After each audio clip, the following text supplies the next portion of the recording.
Time for another Disney adventure! What, so soon? It only feels like a week since the last one. So this is the March 1991 issue. Okay, technically it's the February 1991 issue, that's just the date to take it off the newsstands, but I'm going to call it the March 1991 issue because that's going to be easier for me to remember. And today's cover feature, we have John Candy. Ah yeah, the legendary, gone before his time John Candy, who managed to star and feature in a surprising amount of classics in his only 10-15 year run.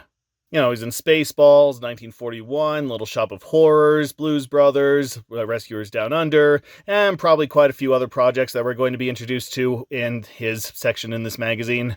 And we can see that he brought his own blue suit, but a conductor's hat and schedule and watch have been horribly photoshopped onto him. And coming right at him behind him is Baloo on a steam locomotive. Let's see, steam locomotive, John Candy. My money's on John Candy.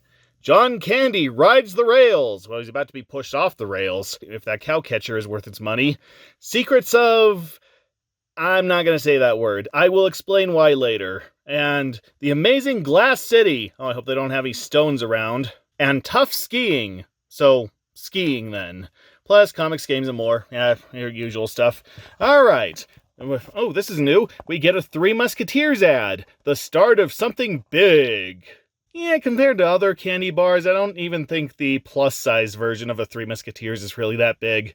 Yeah, that's all there is to this ad. It's just Three Musketeers on a blue background, so hope that's enough to get you to want a Three Musketeers. Actually, it's called Three Musketeers because originally they wanted to have chocolate, vanilla, and strawberry nougat, but they just went with the chocolate nougat. Which, why did they only go with the chocolate nougat? That sounded delicious! Also, technically, according to the books, there was like a fourth Musketeer, so technically they'd have to add another flavor, like, I don't know, banana, I don't know. And the Tailspin ad. We've seen this many times. We've read many Tailspin comics. I'm sure there's a Tailspin comic just waiting for us in this issue, so moving on. All aboard! We always thought it would be cool to be a train conductor. Yeah, it's only about a mid-tier career, you know, right below being an orchestra conductor, but right above being a lightning conductor. So we hit the tracks and wrote about trains. We also talked to John Candy, took Taekwondo lessons, and rode a motorized skateboard. I'm pretty sure you did absolutely none of those things, but somebody you talked to did, so you're going to just pretend that you're them. The skateboard came packed in styrofoam, but we discovered a neat way to pack boxes with popcorn. We'll get back to that. Speaking of popcorn, movie going in the future may mean turning on HBO Max. Oh, I mean strapping on a seatbelt. No, it won't. Turn the page and adventure on. And there's a steam locomotive, and it's spewing out all its toxins. I'm glad we don't have transportation today that does that. And here's another ad for the graphic novel adaptation of the White Fang Disney movie, starring Ethan Hawke, that nobody saw, from what I understand. And honestly, Disney is not a name you want connected to a Jack London novel. Jack London novels are as depressing as you can get. It is just all about how the wilderness is a cruel B-word, and if you don't know exactly what you're doing, and even if you do, then you're gonna die. You're gonna die, and you're probably gonna go to hell. And yet Disney went ahead and made a White Fang movie, which I haven't actually seen it, so I don't know how accurate to the actual book it is. And recently they made a Call of the Wild movie with Harrison Ford, and apparently that movie did even worse and had even less to do with the original novel, and has one of the worst CG dogs in film history, only beaten by the dog from the original Toy Story movie. Still, I guess they're better than the direct-to-video animated musicals. No, I'm not even kidding. There was a company in the 90s called Good Times that released a lot of Disney cash-in movies. Like, they took basically the style of Disney and did their own very cheap versions of the kind of stories that Disney would do. And yeah, they turned White Fang and Call of the Wild into half-hour animated musicals. Honestly, I almost recommend you watch them just to see how insane that idea is, because it's an insane idea. Table of contents. That was handy. And we got the mail. Who's writing in today?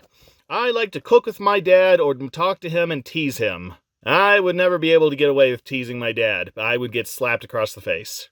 I like to play with my little brother, and sometimes we go to the park. Good for you. I like to sit on the tractor when they make the sport court. Sport court. That's a funny thing to say. Sport court, sport court, sport court. And sometimes I like to ride my bike on the court.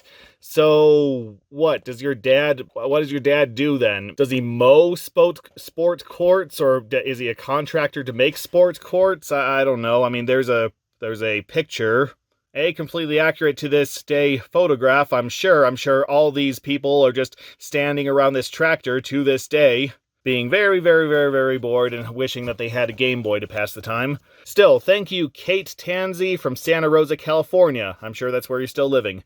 My mom teaches me at home, and my favorite things to do are reading and playing the piano. Yeah, once upon a time, that sentence applied to me, too. I also like ballet and camping. That sentence does not apply to me. I like cartoons and books because I can read them over and over again. Well, that's a given. But thank you, Whitney Smith from Toledo, Ohio. Holy Toledo. I just got your new magazine. I think it's great. But I think I found a mistake on page 18. The person in the picture is Dobie Gillis, not Maynard G. Krebs. As pointed out by Valerie Proto from Imperial, PA. Oops, we goofed. Thanks, Valerie, and everyone else who wrote to point out the mix-up. Yeah, what they're talking about here was a little hard to find because these magazines are usually set to print months in advance, plus fan mail doesn't get printed for several issues. So what they were referring to is the very first issue, well, allegedly the very first issue, as I soon learned was not the case, of Disney Adventures, where they attribute the quote, "My dad and mama square, daddy-o," to Maynard G. Krebs instead of Dobie Gillis. Which, yeah, it should be Dobie Gillis there because the show itself is called The Many Lives of Dobie Gillis, so, yeah. Of course, even I would probably make that same mistake because I never even heard of the TV show until then, so. Maynard G. Krebs, by the way, he was like the sidekick on the show. He was a beatnik or free spirit, depending on what season you watched, apparently. And he went on to play Gilligan on Gilligan's Island, so, glad he had such a large range of acting potential after that. But back to this issue, we have another ad for Capri Sun. We have seen this ad multiple times. But back to this issue, we have another ad for Capri Sun, which we've seen multiple times, but gotta give him credit. I do crave a Capri Sun right now. Though I'd rather drink something that has a little more nutritional value, like actual juice. When I can afford it. Anyway, here's an article about Ward Kimball and the trains he has in his backyard. Yes, Ward Kimball was one of the original Disney animators, one of the 9 old men that originally worked for Disney, that were most prominent in creating Disney features and featurettes. Yeah, just an example of his work, he created Jiminy Cricket from the movie Pinocchio, which he'd go on record saying that he hated. He absolutely hated the overly simplistic design of Jiminy Cricket. He absolutely hated tracing that oval shape over and over and over and over. I know a lot of people who hate Jiminy Cricket, period, but, yeah, there you go. The animator himself hated him. But, yeah, he has a whole bunch of trains, and his prized possession is that big old train that he keeps in his backyard. And, yeah, he started work for Walt Disney in 1934, and he stayed on for about 40 years. Yeah, pretty much everything between 1934 and 1970 he had a hand in.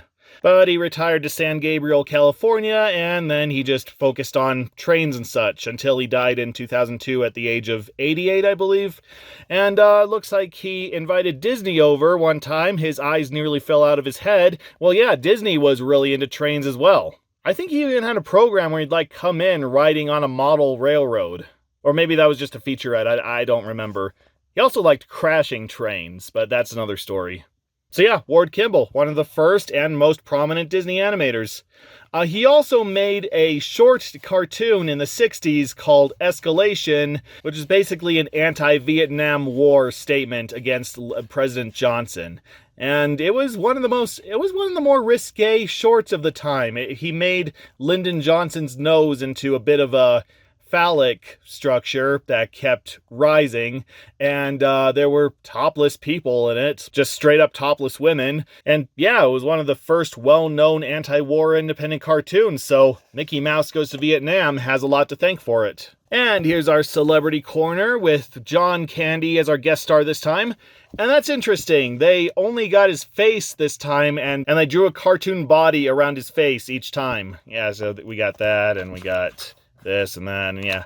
Okay, so just the thought of John Candy can make you smile. No argument here. He's been in classics like Splash, Planes, Trains, and Automobiles, and Uncle Buck, and he lives on an 80-acre farm in Canada, or lived on an 80-acre farm in Canada, and he was caught between recording the voice of Camp Counselor on his animated television show Camp Candy, more on that later, and making The Rescuers Down Under, Delirious, and Only the Lonely.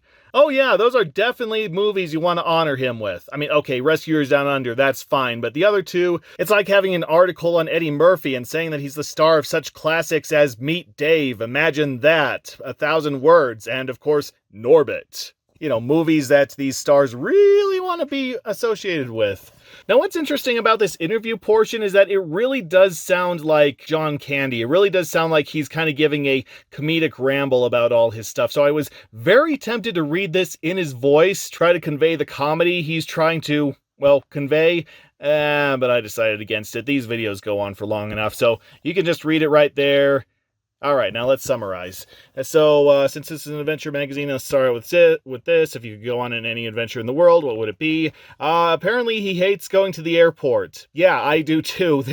I have never had a good experience with going to the airport. I mean, I love being on a plane, but every time I've gone to the airport, there's just been some delay, some fiasco, some mad rush to get where I need to be. I mean, I've never missed a flight, thank goodness, but yeah, like he says, going to the airport is just as much of an adventure as going on an adventure. What's his favorite snack? Popcorn, of course. Most people love popcorn. It doesn't matter how you look. Everybody eats popcorn the same way. Well, you know, back when popcorn was first discovered, people ate it like breakfast cereal. No, seriously, they'd pour it in a bowl, add some milk, add some sugar. Popcorn wasn't a salty snack food until, like, just recently. And even then, when it's sweet, it's like caramel covered or cheese covered or... No, not everybody eats popcorn the same way. And do you cook? I make spaghetti and meatballs pretty well. I love me some spaghetti and meatballs. But I like to cut up the meatballs and sprinkle them into the spaghetti, so, you know, I get like a bit of meat every time I have a mouthful of spaghetti, so it's not just carbs all the time. How old were you when you knew you were funny? He thinks he was in high school. He went to an all-boys school in Canada. Had quite a collection of class clowns. One time the guys put somebody's Volkswagen between two trees. It was impossible to get out. And I'm sure they got put on double secret probation after that. What's Canada like? Well, it's a place where everybody's heads are egg-shaped and they talk by the top half of their head floating about a foot away from their bottom jaw. So, yeah, it's quite an interesting place, I'm sure. Planes, trains, and automobiles. I see what he did there. And apparently they did too. Speaking of planes, trains, or automobiles, which one do you like the best? None of the above. They all seem to work against me or against him. Well, yeah, he's John Candy, and I'm pretty sure it was hard for him to get into a plane, train, or automobile. That's all I'm going to say on that subject. And then what makes him happiest? I'm the happiest when I'm on vacation with my kids. Good for you. I don't know what happened to his kids. I know he had them, but apparently they didn't go on to anything that notable, at least nothing that Wikipedia says, so I don't know, I'm sure they're successful. I just can't find any information on them. What would you do if your kids were like the kids in Uncle Buck? Well, me personally, I'd burn the house down. I'd run away from home, but they turned out to be good kids in the end, so that'd be fine with me. There was a weird time in the 90s, well, I say the 90s, but technically we have gotten some movies since then where they just had a celebrity looking after little kids, and the little kids were just as awful could be. You know, there was like The Pacifier with Vin Diesel, and there was Playing with Fire with John Cena. There was My Spy. I don't remember who was in that one. And then Hulk Hogan did one. I want to say it was called Mr. Mom, but no, that was a Michael Keaton movie. I don't remember what the Hulk Hogan one was, which is probably for the best. And then we heard you have your own rock group, Guns N' Snakes, and you're called John Bon Candy. I couldn't find any information about that whatsoever, so I don't know if he actually had a rock group or not. Is it strange to see yourself as a cartoon on your animated show Camp Candy? Yeah, I bet. I bet it was. I bet it absolutely was. So, yeah, for those who don't know, John Candy had a Saturday morning cartoon in the late 80s, early 90s called, well, Camp Candy, where he voiced a fictionalized version of himself where he was a counselor at a summer camp for kids. And it's often considered one of the worst Saturday morning cartoons ever made.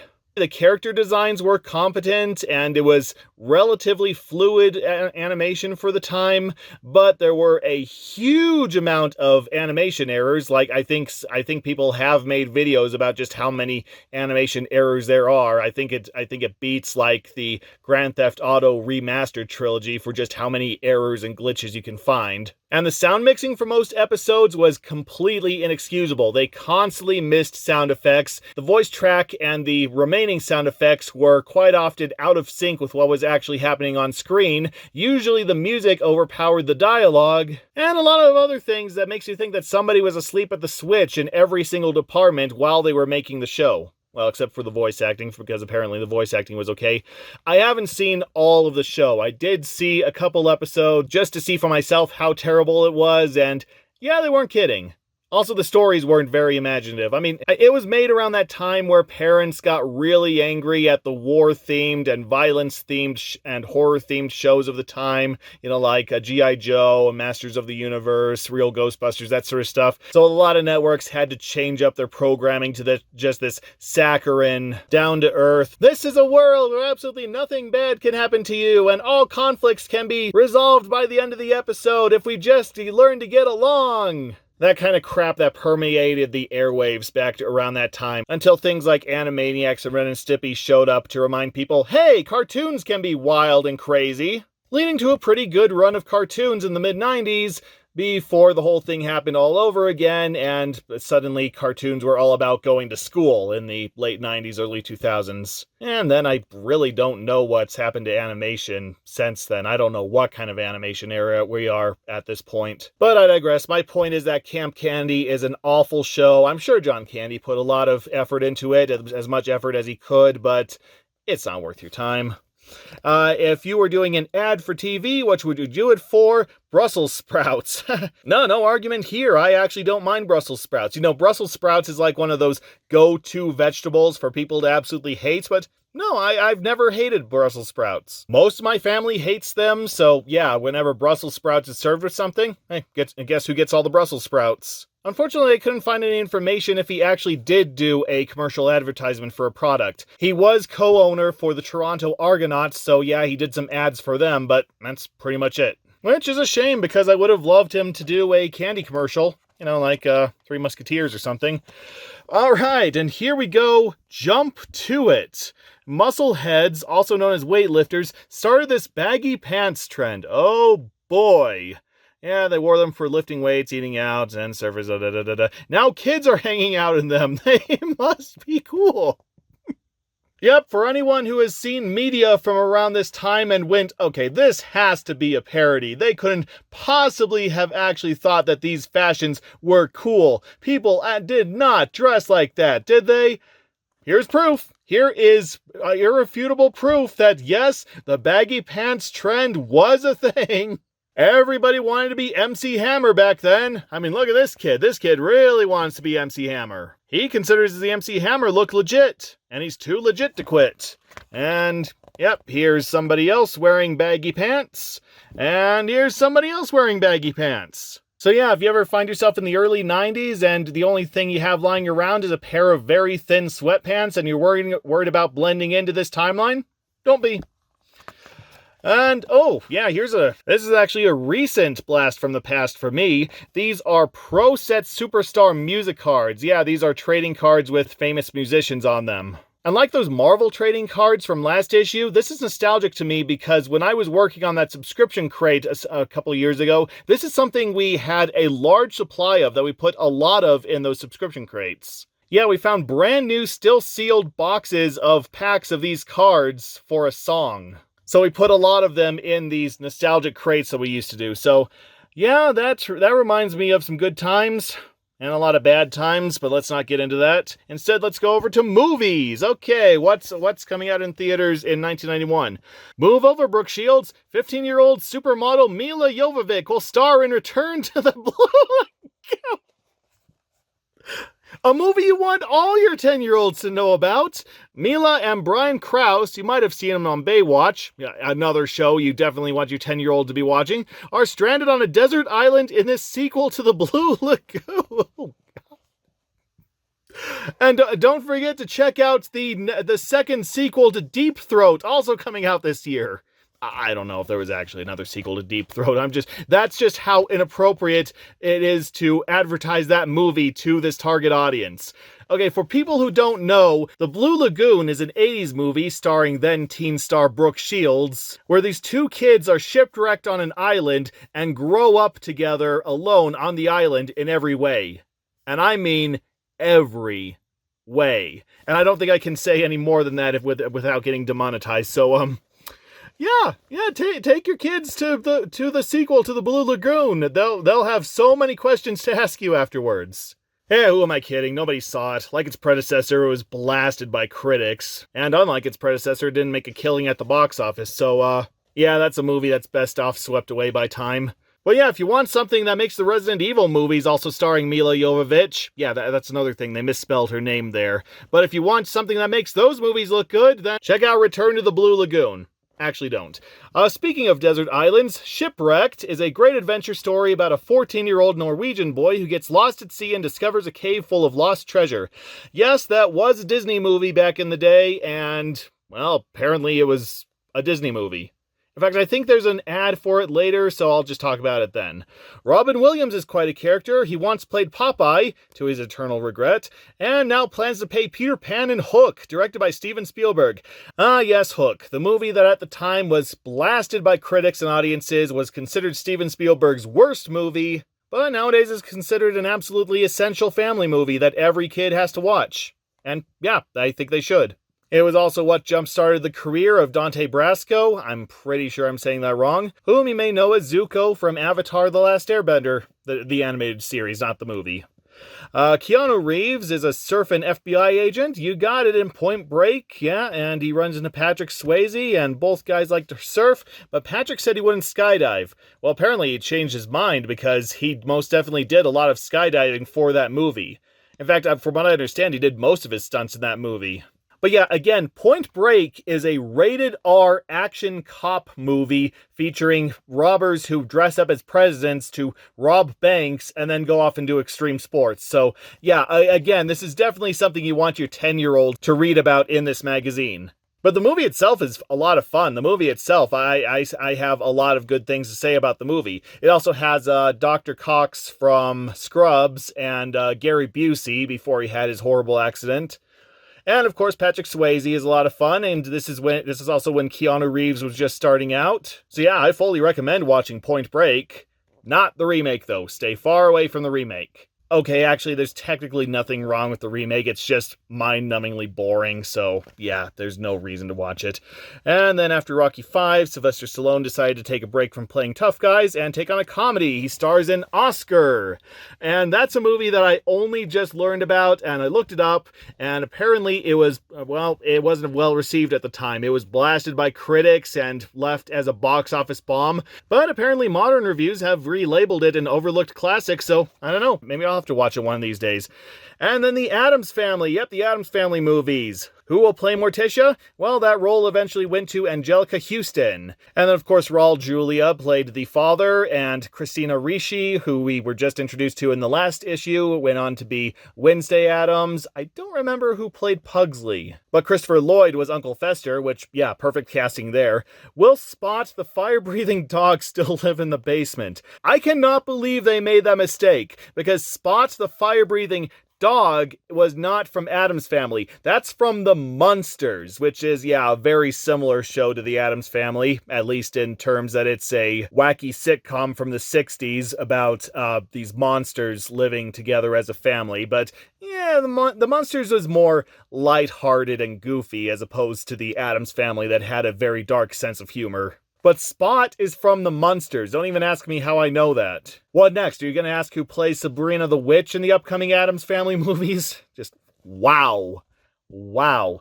Okay, I mean, to give them credit, this information wasn't as easily available back then as it is now. I mean, nowadays I just have to type this stuff into Google and I find out about new things within 2 minutes. But, you know, back then they actually had these things called libraries that had books, where if you actually wanted to learn things, you actually had to go to one of these libraries and read and read and read and read and read until you finally found what you were looking for. So yeah, I guess it's a harmless mistake.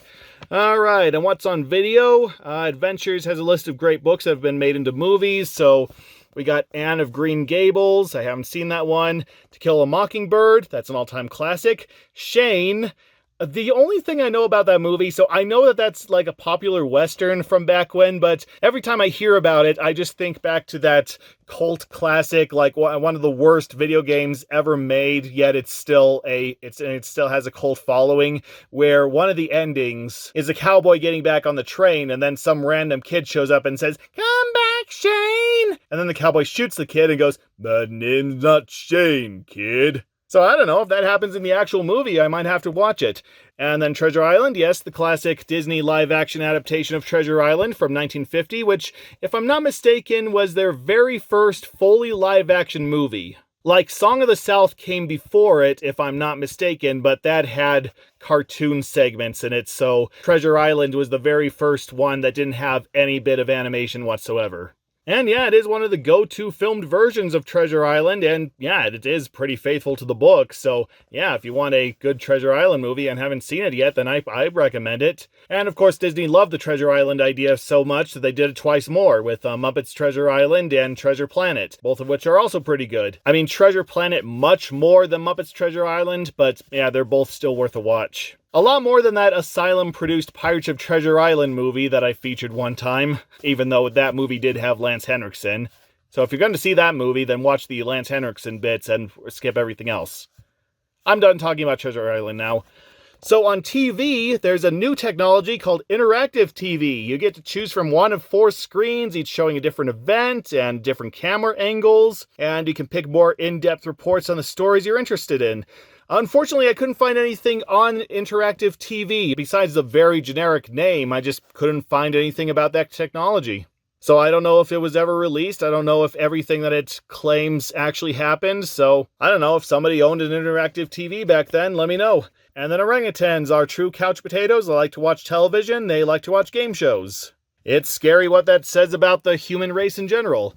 And then in music, Janet Jackson, first female artist in pop history to land 5 top 5 hits on back-to-back albums. Good for her. And she did win a couple awards at the AMA Awards that we talked about in the last issue, so good for her. You still have quite a while before your Super Bowl fiasco. And then Elton John joined the Traveling Wilburys to work on an album to benefit children with AIDS. Good for him. Ooh, and then River Phoenix was on an album called Tame Yourself, and yeah, improving the treatment of animals. Yeah, there's River Phoenix. For my younger audience who doesn't know who River Phoenix is, well, he's the older brother of Joaquin Phoenix, whom we probably know best today as playing the Joker in, well, the movie Joker. Even though he's a well-distinguished actor with, like, decades of movie work. You know, he was even in a Disney movie. He was in Brother Bear. Though, who am I kidding? Nobody's seen Brother Bear. But yeah, River Phoenix was an actor in his own right. He was in classic 80s movies like Explorers, and he was in Sneakers, and he played young Indiana Jones in Indiana Jones and the Last Crusade. You know, he was a child star with a lot of potential. But unfortunately, he OD'd in 1994 at only 23, so yeah, he's yet another actor who was gone before his time.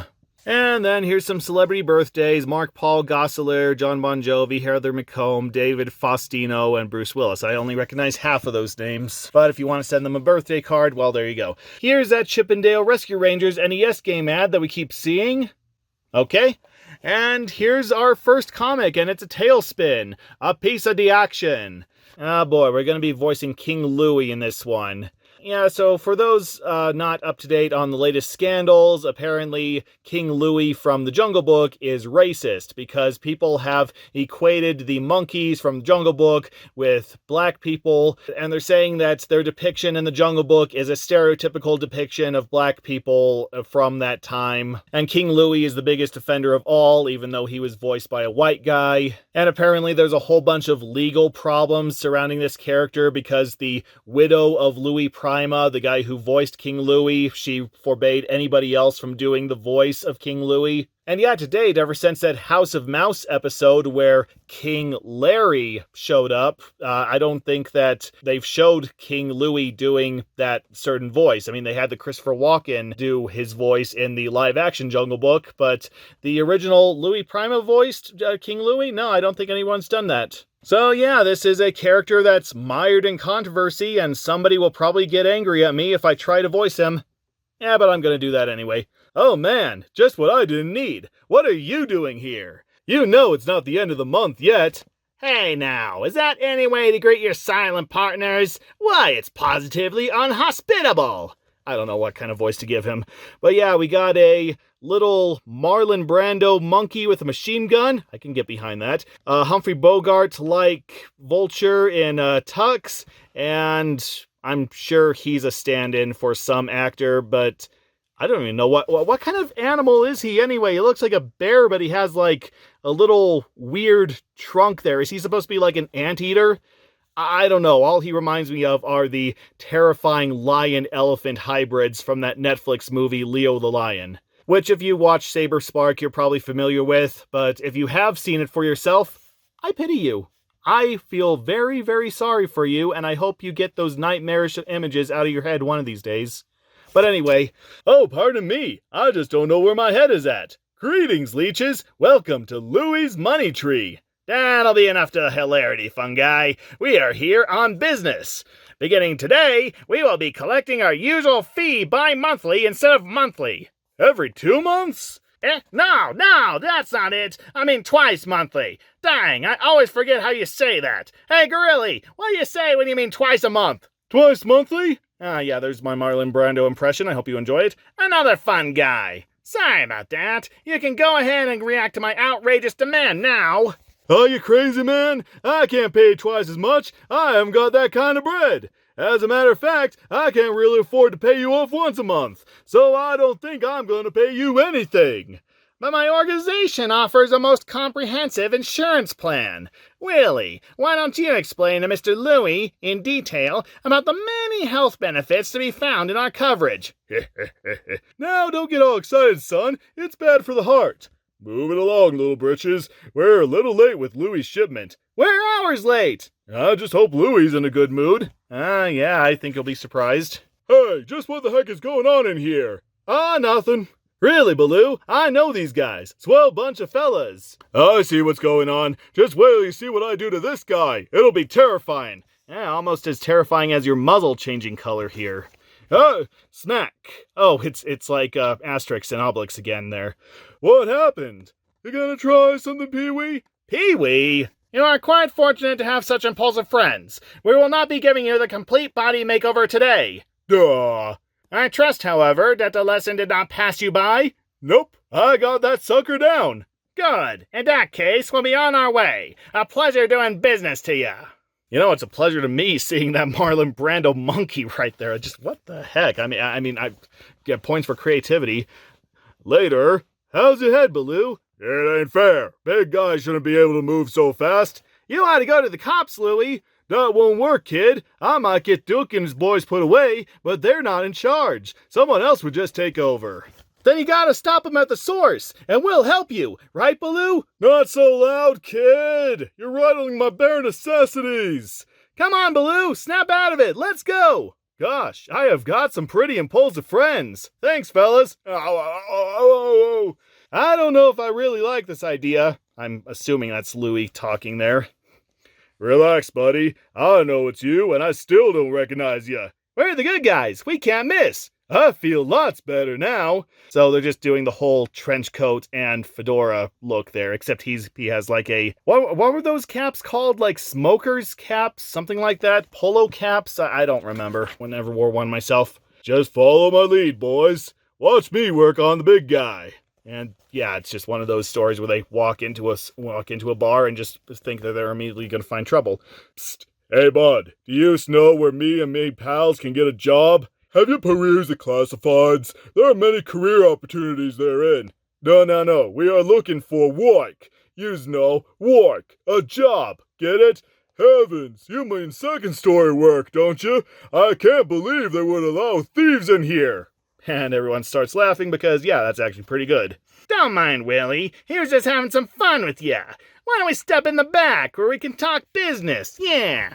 I hear you boys are looking for work. My organization is always looking for a few good men. Well, you're going to be waiting for a while. That movie doesn't come out until next year.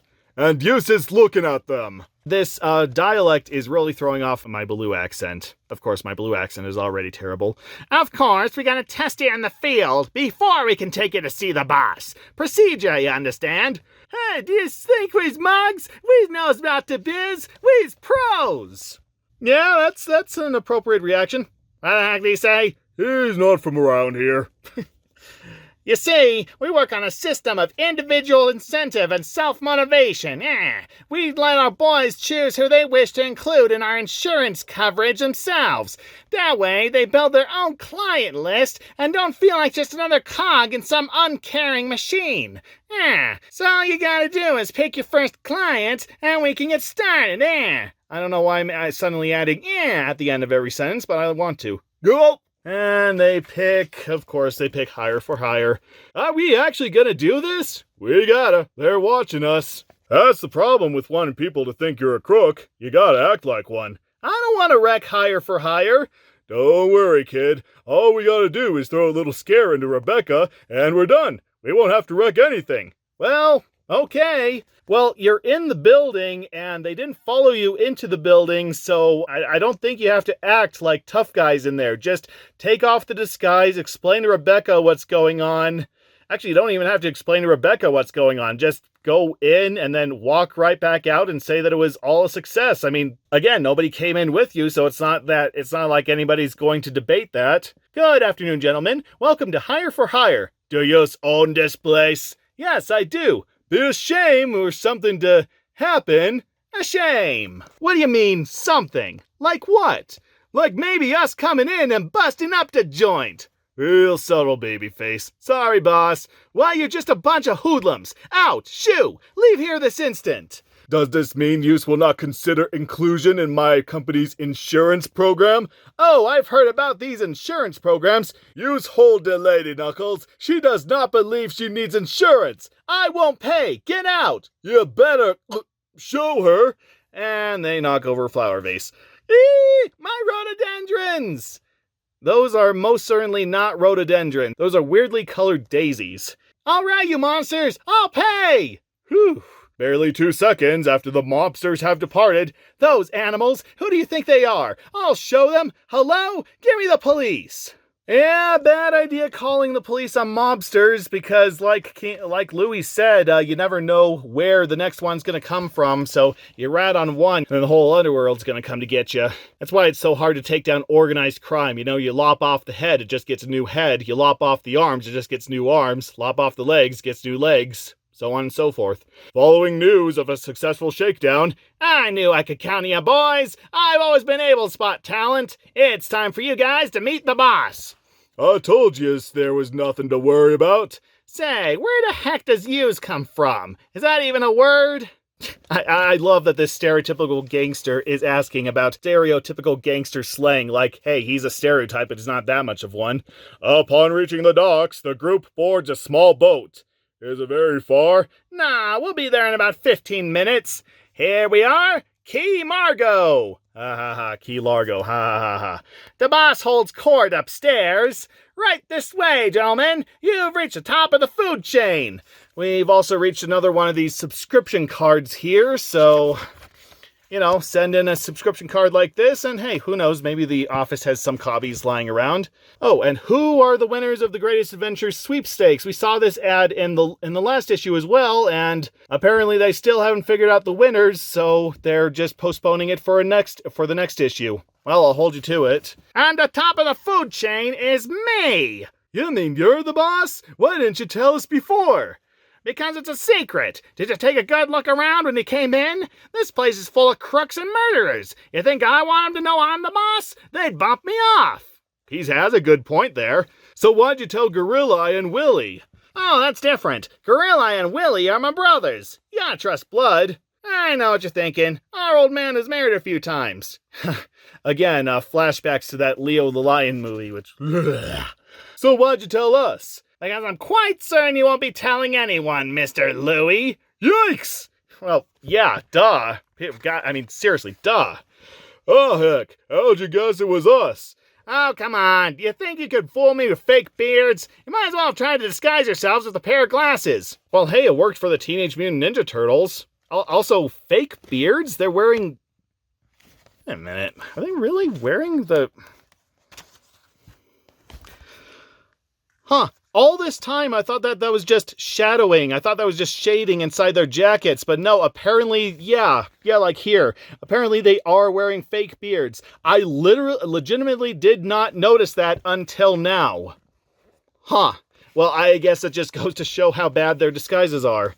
Take them outside and drill them. Finally! All right, dopes, march! Hey, what's your hurry, you dopes? Hey, come back here. I'm gonna start shooting. I'm gonna make you an offer you can't refuse. And that's that I'm gonna fill you so full of holes you can't even refuse. I started slipping into Jackie Mason there. Man, this is an incredible display of speed. Come back. I'm supposed to shoot you. Man, that was close. However, Pew, pew, pew, pew, pew, pew. Now what? Mosquitoes? Those aren't mosquitoes. They're bullets. Look. Oh my God. Gonna get you.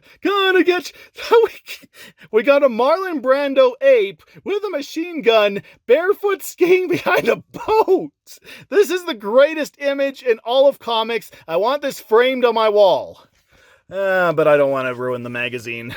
Get a load of these guys! Maniacs! Oh good, police do exist in this comic. Will you look at this? They're shooting at us! How interesting! Let them have it, boys!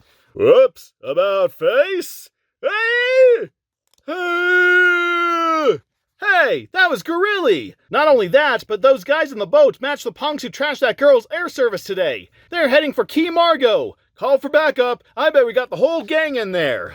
If only it was that easy in real life. We're running out of water, Baloo. We shouldn't really be running anyway. We haven't done anything. I'd stop if we had brakes. What? Hold on! What the heck is going on out there? What do you see, Willie? A boat. What are you talking about, a boat? Let me see.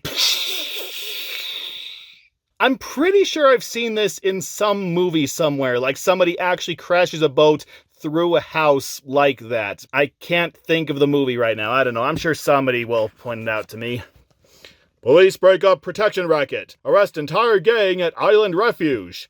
I can't believe you caught them so fast. That's great. Thank you, ma'am. They were wearing fake beards when we found them, but we're pretty sure these are the suspects. Bring them out, Clancy. Ah!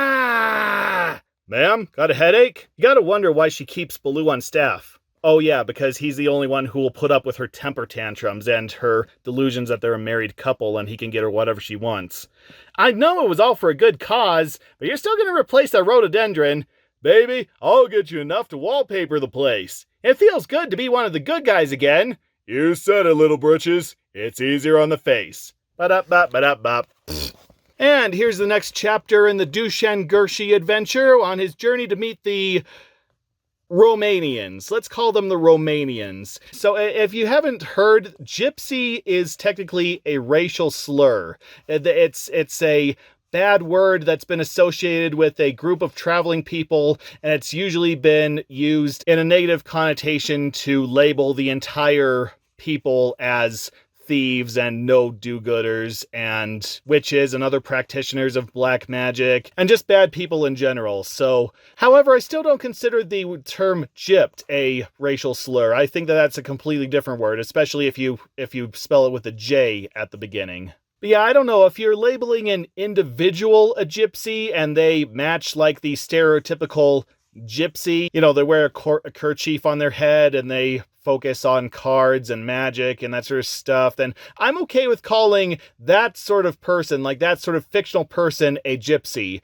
but not the entire people. Let's call them people, not the entire people. So I guess I'm going to call them Romanians because I don't know if I can call them anything else. So yeah, Romanians. Anyway, after that long rant, Dushan Gershi just goes off to the area where they live and well, tries to debunk the myths about them. He heard that they were liars and thieves and they kidnapped other babies in the dead of night, but he wanted to go find out for himself and learn the Romanians' language. So he found a guy who was melting gold in a pot, and he talked to some other people in their language, and that surprised them and gained their respect. So he was allowed to talk to them some more, and he made friends with the goldsmith named Milosh, whatever, and became his friend and guide to the secret world of the Romanian.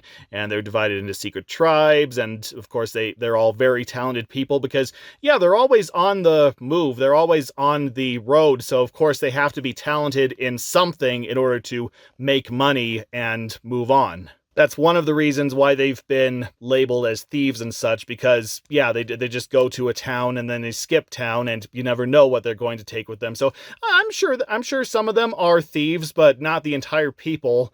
And yes, they do, according to this, they do practice magic. They are mystics. They do use cards. If it's evil black magic, again, I'm sure some of them do that sort of stuff, but I'm sure that others think that their magic is beneficial, and I'm not going to argue with them there. But yeah, apparently they're a very eccentric people. One guy threw a chair at Dushan just to see what he would do, and apparently he passed that test as well. And apparently the secret to the magic of the Romanians are toads. And according to one guy, toads never rot, they dry. That's an interesting experiment to check out, I guess, except find an already dead toad, don't kill one yourself. And there was a dancing bear who appeared friendly, but was quite vicious if he wanted to be. And the Romanian people are quite happy because they see the whole world as their house and every Romanian person their friend. So who's the richer, you or us? Sounds perfectly logical to me. I don't know, with changing perceptions of people nowadays and the whole gypsy being a slur thing, I don't want to really touch that story more than I have to. Anyway, spying on animals. Yes, a kid found out about animal tracks and they cleared off a patch of ground and put some seeds there, and they found out about animal tracks and what kind of animals there were in their yard, and they found out that one kind of bird tracks was actually a mouse track, and it became their hobby, which, yeah, good hobby to have for a while. A good way to get into zoology and such.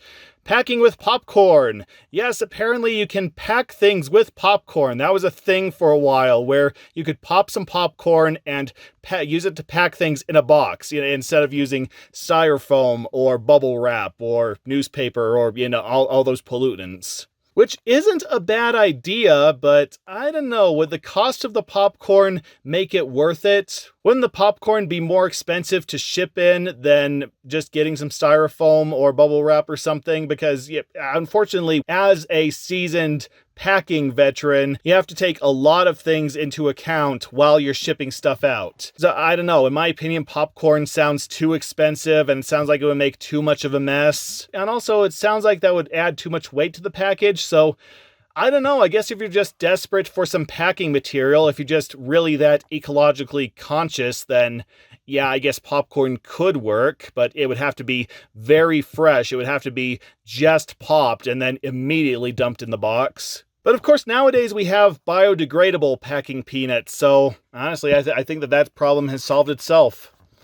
And here's some old facts from True Life Adventures from 1967. So right after the dinosaurs, there were some big birds. They ate lizards, they ate smaller mammals, and sometimes they taught you the letter G on Sesame Street. And here's another ad for some Disney comics. Been there, done that. And look at that, we're at our next comic already. This is Chippendale Rescue Rangers and Gone with the Breeze.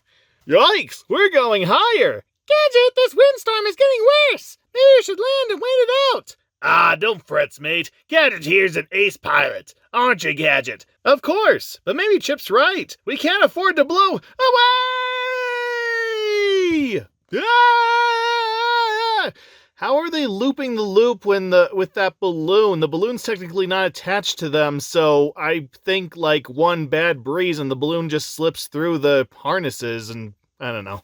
Cartoon logic. Oh, now I know how a tossed salad feels. Somebody make the world stop spinning. Rangers! Dale's gone! Dale! Help! Dale, catch! Golly, I actually caught it! Yeah, I defied the laws of physics and everything! Whew! That was too close, even for me! And that looks like a handkerchief, which I don't think is light enough to function as a parachute, even for a chipmunk. Whatever. Quick thinking, Chipper. Dale's floating easy now. Good! Let's go pick him up before the wind comes back! Uh-oh! And crane. Dale, wait! Well, that's gratitude for you. Gratitude for what? If he crashed into a thing being carried by a crane, that wasn't on him. Hurry, Gadget! We gotta get him before he falls again! Oh no! Ugh. Hi, fellas! Bye, fellas! I'm breaking physics left and right! Dale, get back here! Whoops! So, wait, what upset him? Nothing? But then Dale comes along and just rights him? You know, I believe if you're going to wash the windows on a scaffold like that, you need to, attach yourself to the scaffold. So, yeah, Dale just did you a huge service, dumbass. Oopsie daisy! Huh? He's on the way over there now, mates. Monty, what are you doing? Just hold her steady, Gadget. Watch out, Monterey! That lets step's a doozy! Grab my hand, Dale. Can you grow your arm about a foot longer? Monty, get back in here before we... Yay! Crocky! Well, it seemed like a good idea. Ha, no it wasn't. Hi, guys! Perfect! We can land on that roof and pick Dale up there! And so ends another exciting adventure of Dale. Ace, risk, grace to ridge. Ah! Crocky, I'm beginning to think he's doing this on purpose. Yeah, victim blaming, dude. Dale's not that clever. Dude. After him, Gadget! Golly, look what got caught in the wind like me! A kite! Yowee! A fitting appetizer. Appetizer? Let me go! Let me go! There he is, mates! And he's in big trouble! Help! He won't be for long! Youch! Hey, what's going on? Oh, so somebody wants to play tug-of-war, huh? I don't know why I'm giving him this voice. Chipmunk overboard! Hey! Ah, I can't hold both of you! Then let go! Don't let go! Gee, Chip, that was fun. Can we do it again? And he gives a stern look to us like this was all Dale's fault when no, Dale had absolutely nothing to do with any of that. His misfortunes can be completely blamed on a sequence of random events. In fact, do you guys even have seatbelts in the plane? No, I don't see any seatbelts in the plane, so yeah, him falling from the plane, that was just bound to happen anyway. So what are you doing getting mad at Dale? Read Bo Jackson for America's Libraries. Bo knows Hemingway. And here's the main feature, the big adventures, Tales of the Trains. It's dark out, a lonely whistle wails over the shadowy countryside as a train rushes along the wails towards the horizon and towards the damsel in distress tied to the tracks. Turn the page and climb aboard for exciting stories. Okay, I'll hold you to that. All aboard! Destination, trains through time. So yeah, technically train-like vehicles have been around for thousands of years, like they had grooves in the roads for the Assyrians and the Romans for their carts to go faster, and then in the 19th century, actually I think it was the 18th century, I think like sometime in 1760, somebody attached a steam engine to a horse-drawn cart and actually got it to move a short distance before it exploded, so yeah, technically 18th century there, but why be pedantic? And let's see, so revolutionary form of transportation was born, and by 1828, people still traveled only about 10 miles an hour, but in 1850, the Victorians were traveling by train at 70 miles an hour. No, that's technically not true. Most trains at the time could only go about 50, 60 miles per hour. I mean, technically, back in the day, it was dangerous for a train to go that fast because there were so many hazards that a train had to watch out for. It had to watch for stuff on the tracks, had to watch for stuff crossing the tracks, had to watch for other trains on the tracks. That was a big one. A lot of times, trains had to share the same set of tracks, and they didn't know if there was a train oncoming. I mean, there were a lot of signal houses built to hopefully prevent these accidents from happening, but no, before the days of wireless telegraphs, trains usually didn't have any idea what was coming at them. So that's why trains couldn't go that fast on a normal route. I guess if it was like a closed circuit track, like between 2-3 specific places, and there was like 1, maybe 2 trains on the tracks, then yeah, maybe they could go as fast as they wanted. Maybe they could go like 70 or 90, like in Back to the Future 3.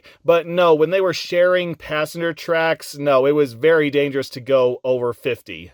I mean, you had this train that was like, 1,000 tons of pure iron and coal and water and whatever else they had to haul around with them, and of course the people. And it took like a mile for them to finally stop. So yeah, back in the day, trains just couldn't afford to go that fast. They probably could, but it was stupid to do so. And yeah, through the 19th century, they built miles and miles and miles of train tracks. In 1863, they started working on a transnational railway in America, and 2 years later, they met in the middle. I think that they finished in Utah. And most of the workers were from China and Ireland because most Americans were busy fighting the Civil War.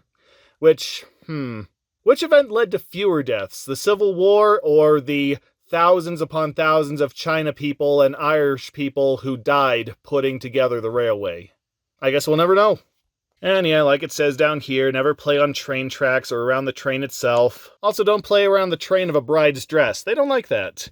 And here's some popular trains. The 99 American, it went for 112 miles per hour. Yeah, but like I said, they couldn't go that fast normally. Like, that was probably a specifically closed off track where it could practice, because otherwise I don't think it could do half that, for the safety reasons that I listed earlier. And eventually steam locomotives were replaced by diesel trains, and they could go faster, and the Pioneer Zephyr made its first trip in 1934. 2 million people lined the track from Denver to Chicago to watch it swoosh by. Yeah, before the days of TV, people would just travel across country just to watch practically anything. Hey, you got a weird creature in your circus? Well, that's worth a 3,000-mile trip from New York to Chicago. Hey, they got a new train going down the tracks? I'm going to spend my entire life savings on a train ticket just to go see it. And then TV was invented, and then internet was invented, and now we can see all the interesting things with a click of a button. Which is why nothing is interesting anymore. The Amtrak Turboliner is the newest locomotive in the United States. Not anymore. That was invented back in the 70s, and apparently, yeah, it did have a good long life, but around 1998, they introduced the Amtrak Turboliner 2, which did okay, but not up to numbers, and then in 2003, they introduced the disastrous Amtrak Turboliner 3, and they stopped the model line from there. That's what I understand. TGV is a French train, and it runs on an electric wire above, and from what I understand, that's still in service. And then the monorails. Yes, we all know about the monorails. The most famous monorail is at Disneyland. Disney World. I heard something a couple years ago that they were shutting down the Disney monorails. Just something happened during COVID that made them want to shut down the service. Like, it just was not getting the numbers or the money anymore, and they decided to terminate the project altogether. But I looked it up, and I couldn't find anything about that, so I guess that was just a rumor. And we got some train heroes. John Henry was a mighty man, born with a hammer right in his hand. Can anyone remember the John Henry Disney short that was made specifically for the American Legends collection, which was an obscure VHS release that included the original John Henry short and 3 other American Hero shorts that were already released? So no, you haven't heard of it? Even though it also got a quiet release on a shorts collection later. Yeah, it's not even on Disney+. The only way to see the short is on the American Legends VHS DVD or on one of the Disney Shorts collections. I don't know which one. Which is a shame, because that short is brilliant. It's actually a really, really good American Hero short with some really, really good music and some Interesting animation. The animation looks like a Disney movie from like the 60s, 70s. You know, that really sketchy style where you can still see the pencil lines that they're supposed to erase before they paint over, and a lot of times the paint runs outside the borders. So I can't tell if that's a budget thing or a style thing. I have no idea. But yeah, if you can find the short, it's really, really good. I highly recommend it. Disney also used John Henry in another thing. There was this 90s movie called Tall Tale, which you probably also haven't heard of because it was a huge box office bomb and it's basically dropped off into obscurity. But that at least is on Disney+. Is it any good? I don't know. I haven't seen it. But yeah, John Henry, he fought a machine. He proved that he was stronger than a rail driving machine, and he died of exhaustion. So technically, he lost in that case. Yeah, I'm not gonna look too far into this. And then Casey Jones, who apparently was a real person, not the Casey Jones from the Teenage Mutant Ninja Turtles. No, Casey Jones, the conductor. And apparently, he was a real person, though the events that he's famous for are disputed. So apparently he was late with his train and he was going way, way, way too fast, and he didn't see any of the signals that there were trains on the tracks in front of him. And just right at the last minute, he learned that there were trains in front of him, and he slammed on the brakes, but unfortunately he didn't stop fast enough to avoid colliding with the locomotive in front of him. And yeah, both locomotives were completely trashed. But nobody else died, allegedly. And so Casey Jones was hailed as a hero, even though it was technically his fault that the train was going so fast. In fact, that's what I was just talking about, why trains couldn't go that fast back then, but, you know, why kill an American folk hero? Now, Kate Shelley, now this is one I haven't heard of, but apparently 15-year-old Kate Shelley found out that a bridge collapsed and a train was about to pass it, so she ran across the dead bridge in pitch blackness to go alert the station master, and he was somehow able to wire to another station in time to stop the train. So that's fantastic. Though this doesn't mention that the bridge collapsed because another train was crossing it, and it doesn't mention that she managed to save two of the crew with her heroics. It also doesn't mention that she was kind of drunk on her heroism and she tried to replicate her fame later in life to diminishing results. But good for her. Very, very good for her. Especially since she was Irish. And yeesh, you thought black people were treated badly in the 19th century? Well, they were, but the Irish were treated just as badly, if not worse. Yeah, the Great American Melting Pot wasn't at its best in the mid to late 19th century. Of course, that's assuming anything has changed since then, but I'm not going to get into that. And then we got the Great Train Robberies. This is what anyone still remembers trains for, even though trains aren't really in service anymore. So in 1963, 30 men managed to rob 2.5 million English pounds from a train just by switching the signal light to stop, which is brilliant. And then one of the most famous train robberies occurred in 1855. Robert Agar and two other men planned for a whole year to rob a London train, and they got away with $30,000 in gold. Well, technically they got away with 12,000 pounds, which, I don't know, was that the equivalent of $30,000 back then? Because in today's money, that's worth about $1.5 million. But yeah, they got put in jail 2 years later, and it says nobody ever found the 30,000. I don't think that's true. I believe that they melted down all the gold that made up the $30,000, the alleged $30,000, and then one bought some Turkish trading bonds, and another bought a shipping service, something like that, and then one bought a betting shop. So yeah, that's where the money went. They spent it all. And then, this robbery, which became known as the Great Gold Robbery, this was immortalized in the Michael Crichton novel, The Great Train Robbery, which was then made into a movie starring Sean Connery and Donald Sutherland.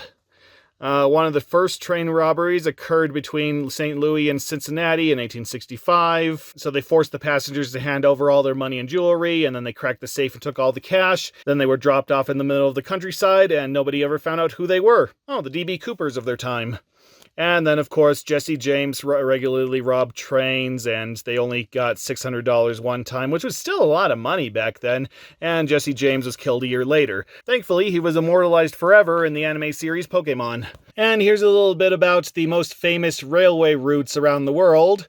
So we have the Orient Express. Yeah, everybody knows about that. Ran from Paris, France to Istanbul, Turkey in 81 hours and 41 minutes. Made its last run in 1977, but it was famous because Agatha Christie wrote the Murder on the Orient Express novel, which was then made into a movie starring Angela Lansbury, and then another movie starring everyone.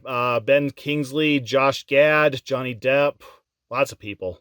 And it was also the inspiration for The Last Express, that PC adventure game from the 90s that everybody loved but nobody played, but apparently has gotten some remastered re-releases recently, so now everybody can play it and enjoy it. I don't know, I've never played it.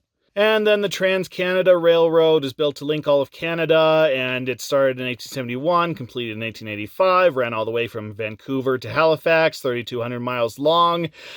I don't think it's called the Trans-Canada Railroad, though. I looked that up. I couldn't find any results. I think what they mean is the Canadian Pacific Railway, which from what I could read was at no point called the Trans-Canada Railroad. But it is still in operation today, and in fact, it does have routes down to the U.S. as far south as Missouri, so yeah, good for the Canadians. The Trans-Siberian Railroad in the Soviet Union is 5,787 miles long, and I hear that their orchestra is fantastic. So yeah, it runs from Moscow, of course, to the Pacific coast, and it was built between 1892 and 1905, and for a while people had to cross a lake in order to get to the other railroad. And yeah, it was not a luxury ride. It was a workhouse train that helped develop the Soviet Union. Yeah, how ironic is it that a railway commissioned by the Tsars was instrumental in building the Soviet Union and expanding its realm of power? So yeah, in this and many other ways, the Tsars orchestrated their own demise. And then the Florida Special, yeah, that was a luxury train ride. It went from New York City to Miami, Florida, and it took quite a while, but everybody loved it because it was a luxury railway. I couldn't get a straight account of the Florida Special. I did look it up, and apparently it also went under the name The Vacationer. Except the Vacationer was also the name of another train, except when they called the Florida Special the Vacationer and the Vacationer the Florida Special. I don't quite understand which was which and what was what, but it stopped service in the 70s due to rising costs and obsolescence, so I guess that settles that. And then the Long Strait is what Australians call their transcontinental railway. Citation needed, because I looked that up and I found one account from the 1960s where somebody called it the Long Strait, because otherwise everybody just calls it the Trans-Australian Railway because it goes across Australia. I don't know, any Australians in the audience? Do you call this railway the Long Strait? Have you heard anybody call your railway the Long Strait? I don't know. Let's go find Russell Crowe and see what he says. Maybe find out what Mel Gibson is doing nowadays. Oh, and find out when the next season of Bluey is going to air. And then a couple railroad facts. Hobos. Yeah, hobos still exist. Hobos still hop aboard trains and go for a free ride, for as long as the free ride will go before they're arrested. And there's a hobo convention in Britt, Iowa that's been going on for over a century. Yes, I looked it up. It's still going, so if Disneyland sounds too boring to you, hey, that's something to put on the vacation itinerary. And then trains started introducing a campaign car so that the presidential nominees could ride around and pitch their campaign slogans. And that probably contributed to the increasing speediness of trains so that a party nominee could get the heck out of Dodge, which was probably populated by citizens who supported the other party. And then private cars. Yep, many wealthy people had private cars. Abraham Lincoln had a private car, and it was used solely to carry his coffin back to Illinois. Yeah, at least it got some use. And then FDR had an armor-plated and bulletproof glass personal car, so good for him. He didn't have a lot of things, but at least he had that cool car. And then train museums. If you want to know about some train museums, there they are. I don't know if they're all still in operation, but there you go. And then you can stay in some train hotels. Once again, I don't know if they're still around. And yet, trains technically still exist today, except most of them are freight trains. They just carry supplies between one specific location and another. I don't think transnational railways exist anymore. At least not in America, because we in the US of A are a much more car-dominated country. I mean, it makes sense for trains to still have such a presence in countries like India or Japan, because those are much smaller countries with a much more densely packed population. So yeah, the train is probably the best, if not only option most days. But, you know, we in America, we have a whole lot of space to drive around, so we prefer our gas-guzzling cars. Sorry, rest of the world. And here's a little article about toy trains building your model railroad. There's a little size chart so you have some idea of what they're talking about if you ever decide to build your own model railroad. And if you'd like to know more, then there's the National Model Railroad Association there. And yes, they are still around. Yes, they have a website. Yes, they offer discounts on all sorts of model kits if you join their society. So yeah, get on that. Go talk to them on Discord. And yes, here is an ad for Shipwrecked, or the graphic novel adaptation of Shipwrecked. I mentioned that in the movie section of this magazine. So yeah, Shipwrecked was a movie made around 1990, 1991, and it's a case of, it's a Disney picture. Yes, it is. No, it isn't. So apparently it was a Norwegian-American joint project, and Disney helped produce it, but they technically don't own the complete rights. I don't know, it's kind of like that Popeye movie that they made with Paramount, so there's a bit of debate over who actually owns the rights. And it's one of the very rare times that Disney has collaborated with another studio like that. But yeah, it's a mostly Norwegian production with mostly Norwegian actors. I think the only English-speaking actor in the movie is Gabriel Byrne. But they did dub the whole thing into English for international releases, so it's accessible to English-speaking audiences. I have not seen this, but apparently the Norwegian title literally translates to a Norwegian Robinson, like the Swiss Family Robinson, so that should give you an idea of what kind of story it is, I guess. But yeah, Gabriel Byrne plays the bad guy, and he's usually good at playing bad guys, so I don't know, maybe I will give it a watch. It is on Disney Plus. Like I said, the John Henry short isn't on Disney Plus, but this is, so I don't know. Disney has very odd priorities. Also, could you have printed that text any worse? I didn't even notice that there was text back down there. I can barely read it. And I'm not going to. And here is another comic.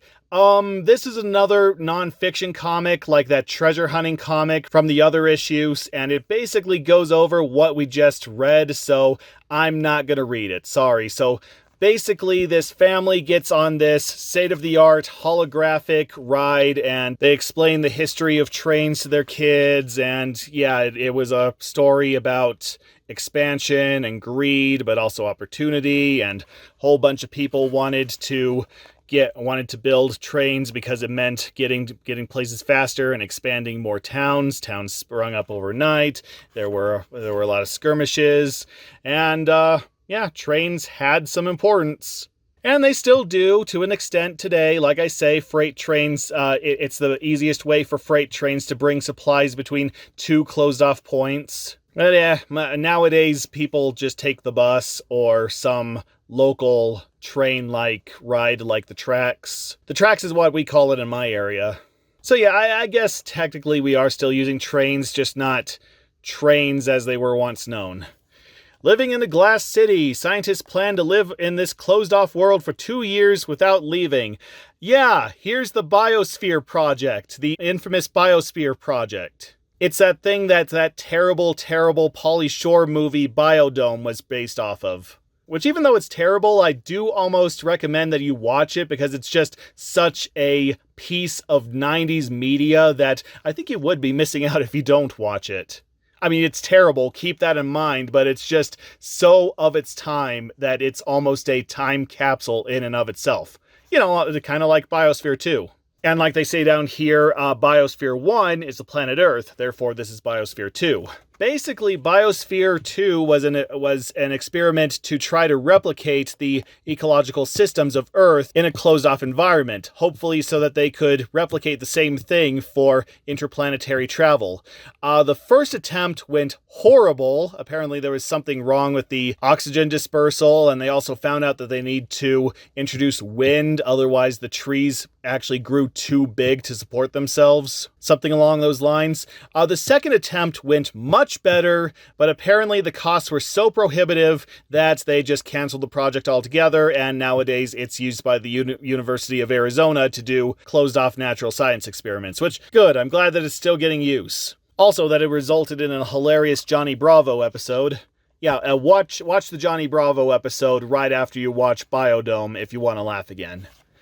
And here's cities underground. Japan is working on its Alice cities. Yes, they were planning on building cities underground because, well, Japan is just such a overly populated, claustrophobic country. So they figured, hey, if there's no more landmass, then let's put everybody underground, which, yeah, I can see their logic.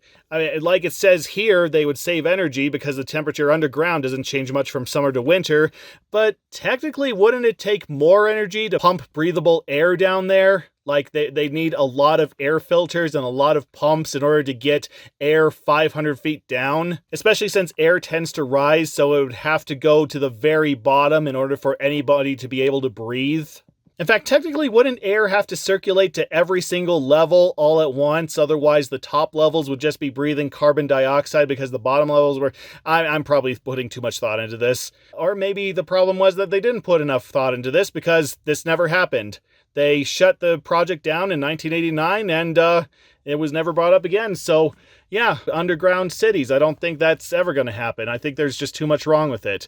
And here's another sales club ad. Yes, like the last one. This is one where some shady sales club is selling you worthless... Let's see, what are they selling down here? The last one was Olympic merchandise. This is...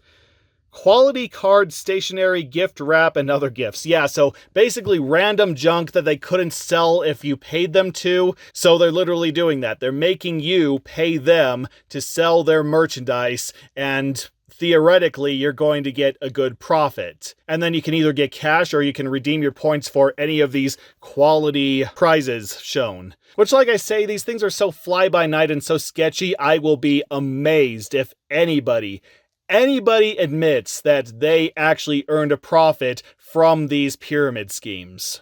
In fact, apparently somebody did. Let's read some testimonies down here. I enjoy selling to earn money for clothes and Nintendo tapes. Nope, no. That is not a kid's testimony. Nintendo tapes. No. No kid of the 80s or 90s ever called Nintendo cartridges Nintendo tapes. Way back when, tapes were the easiest way to store computer data. I mean, it started with like these big honkin' tapes, and then they moved on to cassette tapes. And then later on, it finally progressed to ROM boards and floppy disks and CDs and that sort of thing. But calling Nintendo cartridges Nintendo tapes was specifically a joke among older computer users, among people who actually did use tapes for archival, which was mostly a long-dead technology by the time Nintendo cartridges were released. So I could see like a 40-year-old man calling them Nintendo tapes, but not like an 8-year-old boy, like is apparently shown here. So no, I don't believe that testimony for a second. Nor do I really believe Jessica's mother here, or Aubrey and Trisha DiGamo. I don't know. Somebody get Aubrey and Trisha on the phone. Ask them how that actually worked. Though I would be very, very surprised if that's not just a stock photo there. So what prizes could we allegedly get from this service? We could get a Nintendo Entertainment System. Perfect. Yes, I would absolutely love one of those. Sony Watchman. Oh my God, that is... whew. Okay, once upon a time, you could get portable TVs. I mean, yeah, what are smartphones nowadays? I know, but back in the day, having a TV that you could literally put in your pocket and take wherever you want was an absolute novelty, an absolute luxurious novelty. And that's what the Sony Walkman tried to promise. Yeah, this very tiny, like 2-inch screen. You had this whole walkie-talkie shaped thing and this little 2-inch screen, and that's how you could watch. And it was only in black and white, and that's how you could watch stuff on the go back then. You know, that's what Tom Cruise bought Dustin Hoffman in The Rain Man so that he would leave him alone. And if you do find one of these in the wild somewhere, just leave it on the shelves, because we've seen a worldwide changeover from analog to digital, and now anything that originally used an antenna to pick up signals won't pick up signals anymore. Compact stereo system, very nice stereo system. Badminton volleyball set, not bad, not bad. I could see somebody getting that. Gumball Aquarium. Yeah, somebody might want that on novelty alone. Two-man boat for only 13 items? Really? I love boats. I love being on the water. I hate being in the water, but I love being on the water in a boat. AM/FM dual cassette. Oh yeah, that's what I was talking about with the last sales club. Yeah, in the UK it was incredibly easy to pirate games because they all came on cassette. So just put the game and a blank cassette in a dual cassette player, copied the game over to the other cassette, and boom, free game. Then we have a Wild Ride skateboard. I could see people wanting that. Big Bubba battery pack RC car. Oh yeah, definitely. I could definitely see that being a hot item. Fitness watch, yeah, kind of a novelty back then. I could see that. AM/FM digital clock, again, pretty novelty, pretty tempting novelty. Coleman sleeping bag, I could get a lot of use out of that. I'd love a heavy sleeping bag. Nintendo Game Boy, absolutely. I would go absolutely bonkers if I could have got one of those when I was a little kid. Pogo stick, hop on your pogo stick, your pogo stick, your pogo stick. Hop on your pogo stick and hop right through the day. That was from an old obscure Goofy cartoon. Sorry if you didn't get the reference. AT&T answering machine. Did they really have answering machines sold separately? I thought that was like something you got when you licensed a phone with AT&T. I thought that was like naturally included in the bundle. Though for a long time, AT&T didn't want people recording messages off the phone. I don't know, it was something about invasion of privacy on AT&T lines, something like that, because once upon a time, AT&T ruled the world. AT&T was the biggest communication service out there. They practically owned all the phones. Compare that to nowadays when they're $180 billion in debt and still trying to convince people that they're relevant. 10-speed mountain bike? Oh, yes, most definitely. Most definitely. George Brett glove? Not bad. Archery set? Yeah, I could see that being popular. Skin diving outfit? Ooh, only 5 items. I could see a lot of people going for that. Swiss Army knife? Always classic. Dome tent? Classic. Very useful. George Brett, oh, we went over that.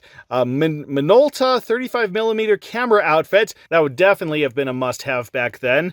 4-way bike siren microphone, sell only 5 items. Oh, that would have been a really cheap siren microphone back then, but I could see kids having fun with that. Sony stereo headset, I could definitely see people getting use out of that. AM/FM cassette with black and white TV, oh, most definitely, most definitely. Though, like I said, one of those would not work today because of the analog to digital changeover.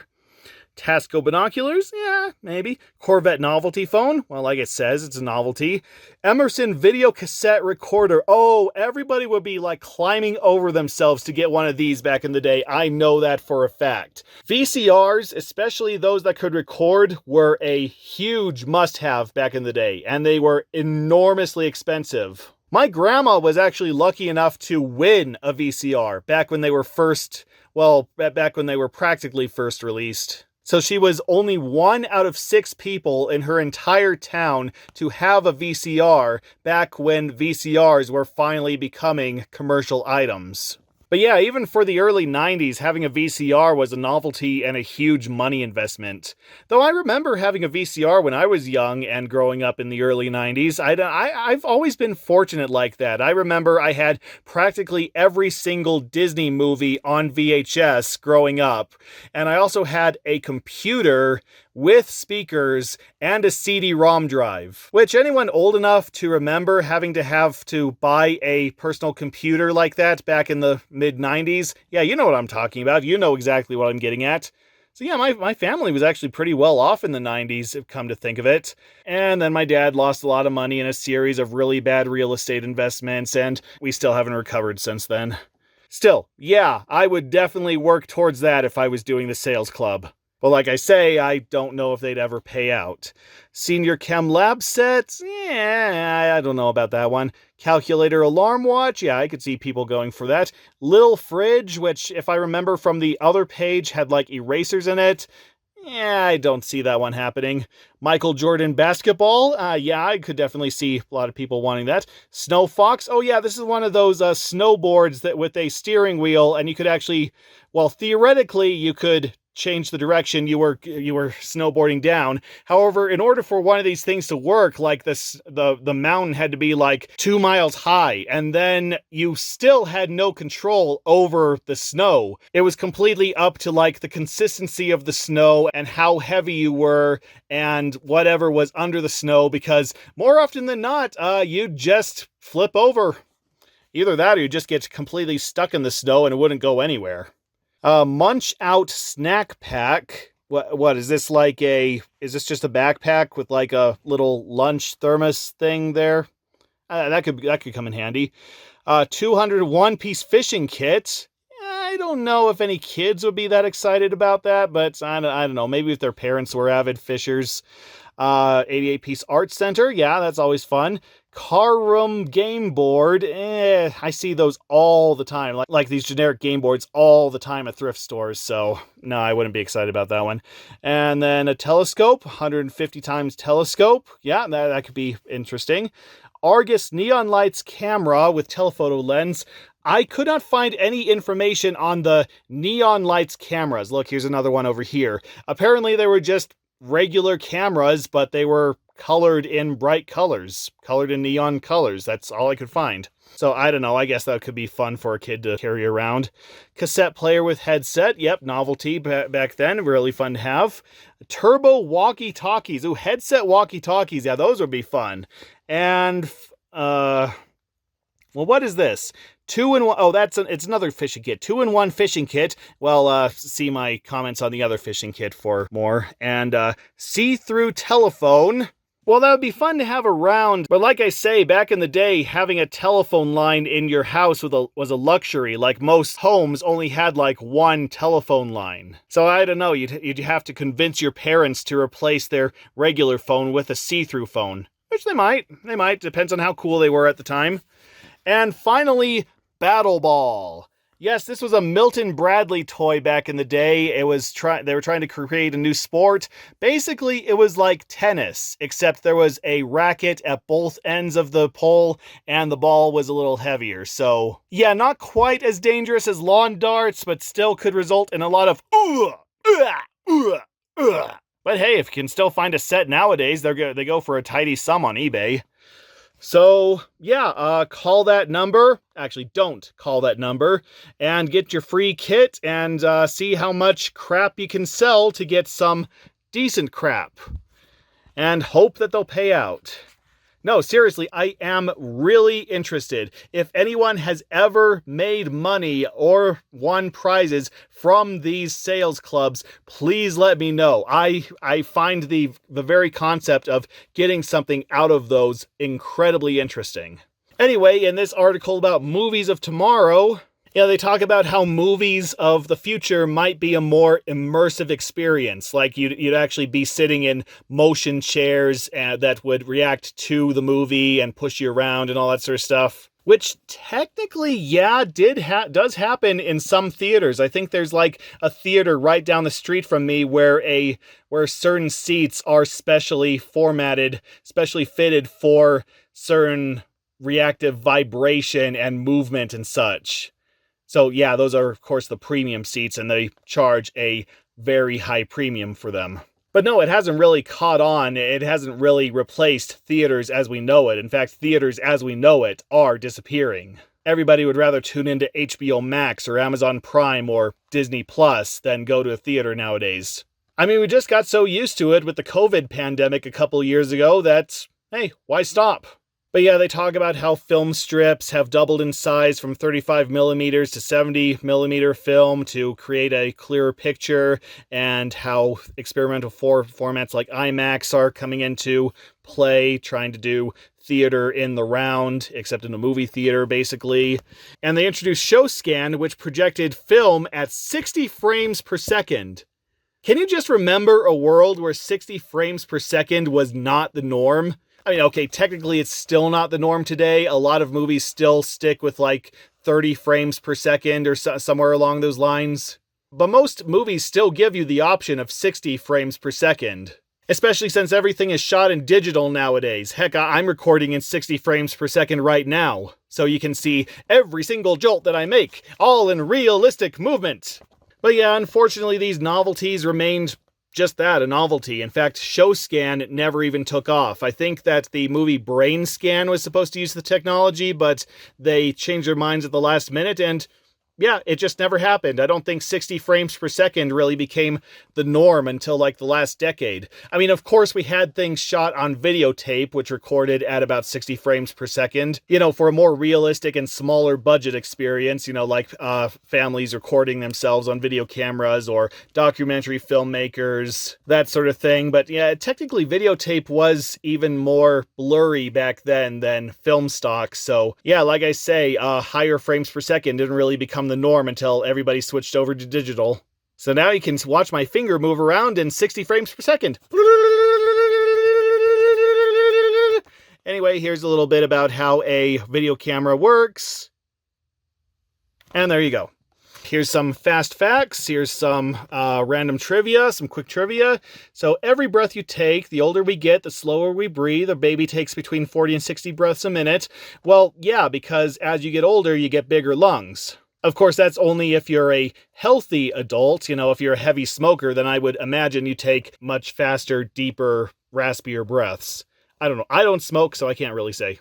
And then this is one of my favorites. This is how to tell if an egg is cooked or raw.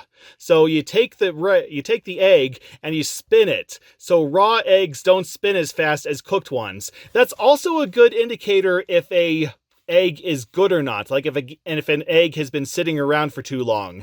So as an egg ages, then the stuff inside solidifies. So if you're worried about an egg, if you're worried that it's been sitting in the fridge for too long, then just spin it, and if you know that it's a raw egg and yet it's spinning fast, then throw it away.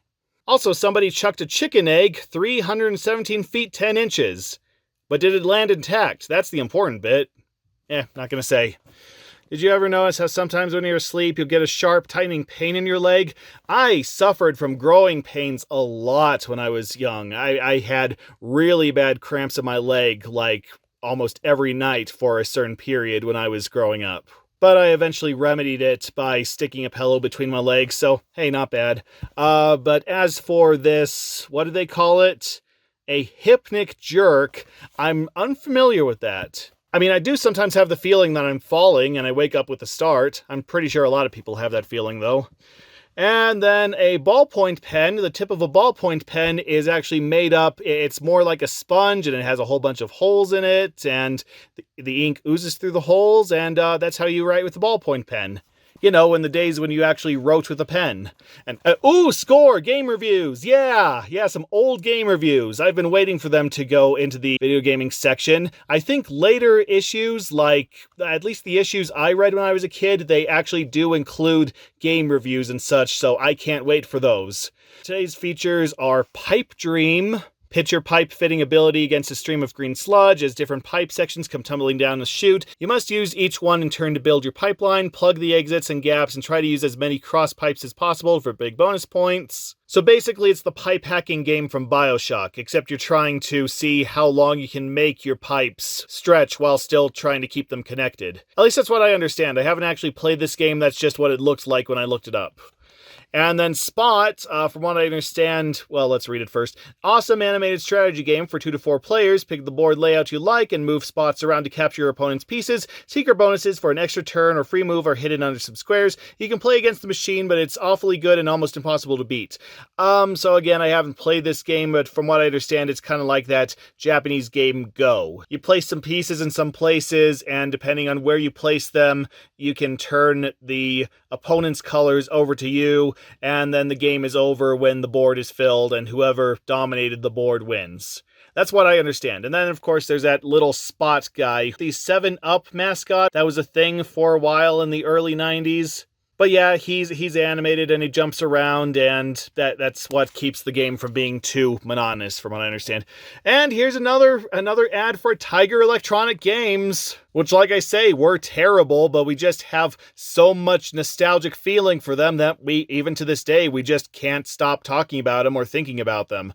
It's like that Biodome movie that I just mentioned. That it's awful, but we just respect it for how awful they were. And there is still a fan base today. Like I say, Tiger is releasing select games to stores again, select remakes of games, so you can buy whole new consoles of them. And they even have a Tiger handheld emulator. Yeah, somebody actually went through the trouble to scan every single cell into a computer and then get that computer to emulate every single, well, the certain Tiger handheld electronic games. I don't know if they've done every single one, but some have been accomplished. The Mortal Kombat game, for one. So yeah, this is an icon from the 90s that I don't think will ever leave. Well, okay, maybe it will by next decade when the Gen Zers look at these things and go, what a waste of plastic. And here's our last comic for the magazine. And look at that, it's a DuckTales comic. Oh, we didn't get one of those this last issue. And, oh, I actually recognize this comic. It's one that I actually read back in the day. Yeah, like that comic where the nephews built their own Gizmo Duck suits. This was also part of a compilation that I rented from a library all the time. It was in a compilation book. So yeah, I have actually seen this one.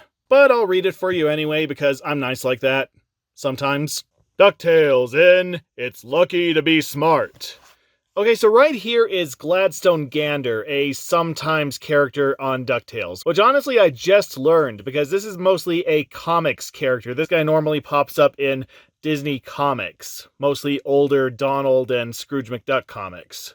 He's basically the karmic opposite of Donald Duck. You know, how everything goes badly for Donald Duck, usually because it's his fault. Well, everything goes exceptionally well for Gladstone. Like, he can get by in life on his luck alone. Just everything wonderful happens to him. Everything he ever needs just falls right into his lap. Sometimes even literally. So apparently he had a couple appearances on the original DuckTales, and I think he had a bigger role in the more recent DuckTales. I haven't watched that DuckTales, so I don't know. And I don't know what he sounds like in the new DuckTales, but in the original DuckTales, he was voiced by Rob Paulsen, kind of doing a less rude-sounding Raphael from Teenage Mutant Ninja Turtles, so I know I can't copy that, but I'm going to try my best, so here we go. Nonsense! Luck has nothing to do with it! Success takes hard work!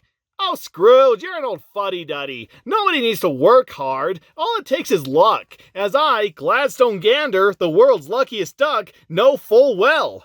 Wah! Nonsense! You need to be taught a lesson! Does Scrooge have to choke a duck? Mr. McDuck, please, calm down. Calm down? Bah! I don't care if you are Phil Donahue. Ooh, that hurt me physically. I don't care if you are Phil Donahue. I'm fed up with him and his luck. Gladstone, I challenge you to a contest. Starting with nothing, we'll see who can amass the greatest fortune in 7 days. And the results will be reported here on Eye on Duckburg. I think that's Phil talking. I don't know. It could be Scrooge. I'm going to go with Phil just in case. It'll be too easy for you boys here in Duckburg. You'll have to go somewhere else. The Ivory Coast. That's where you'll hold your contest. And remember, you start with nothing. You can't use any money you already have. Fine, let's go. I'm looking forward to beating you. You go ahead, Scrooge. This contest is okay, but don't expect me to actually expend any effort on it. That'd be too much like work. Ugh. I'll be here next week, proving that hard work is better than luck. Do whatever you like, Scrooge. And they go through different doors, except Gladstone ends up in a studio door. Like, was he intending to... Was he just taking a different door, thinking it led outside? I don't know. All because he's the luckiest duck in the world doesn't mean that nothing happens to him. But of course, it always turns out good for him, apparently, as seen here. Meanwhile, in Studio 3... And now, for the special audience prize. Get ready as your host, Biff Barker, throws the bone. Thump. Ah! Let's have a big hand for our lucky winner!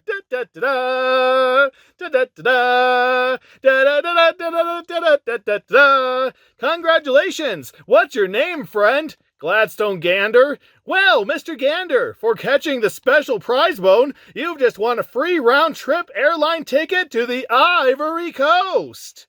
Oh, well, what are the odds? Well, in his case, 1 to 1. I guess I will give Scrooge in his silly contest a try after all. Maybe eat some pizza in the sewer after I'm done here.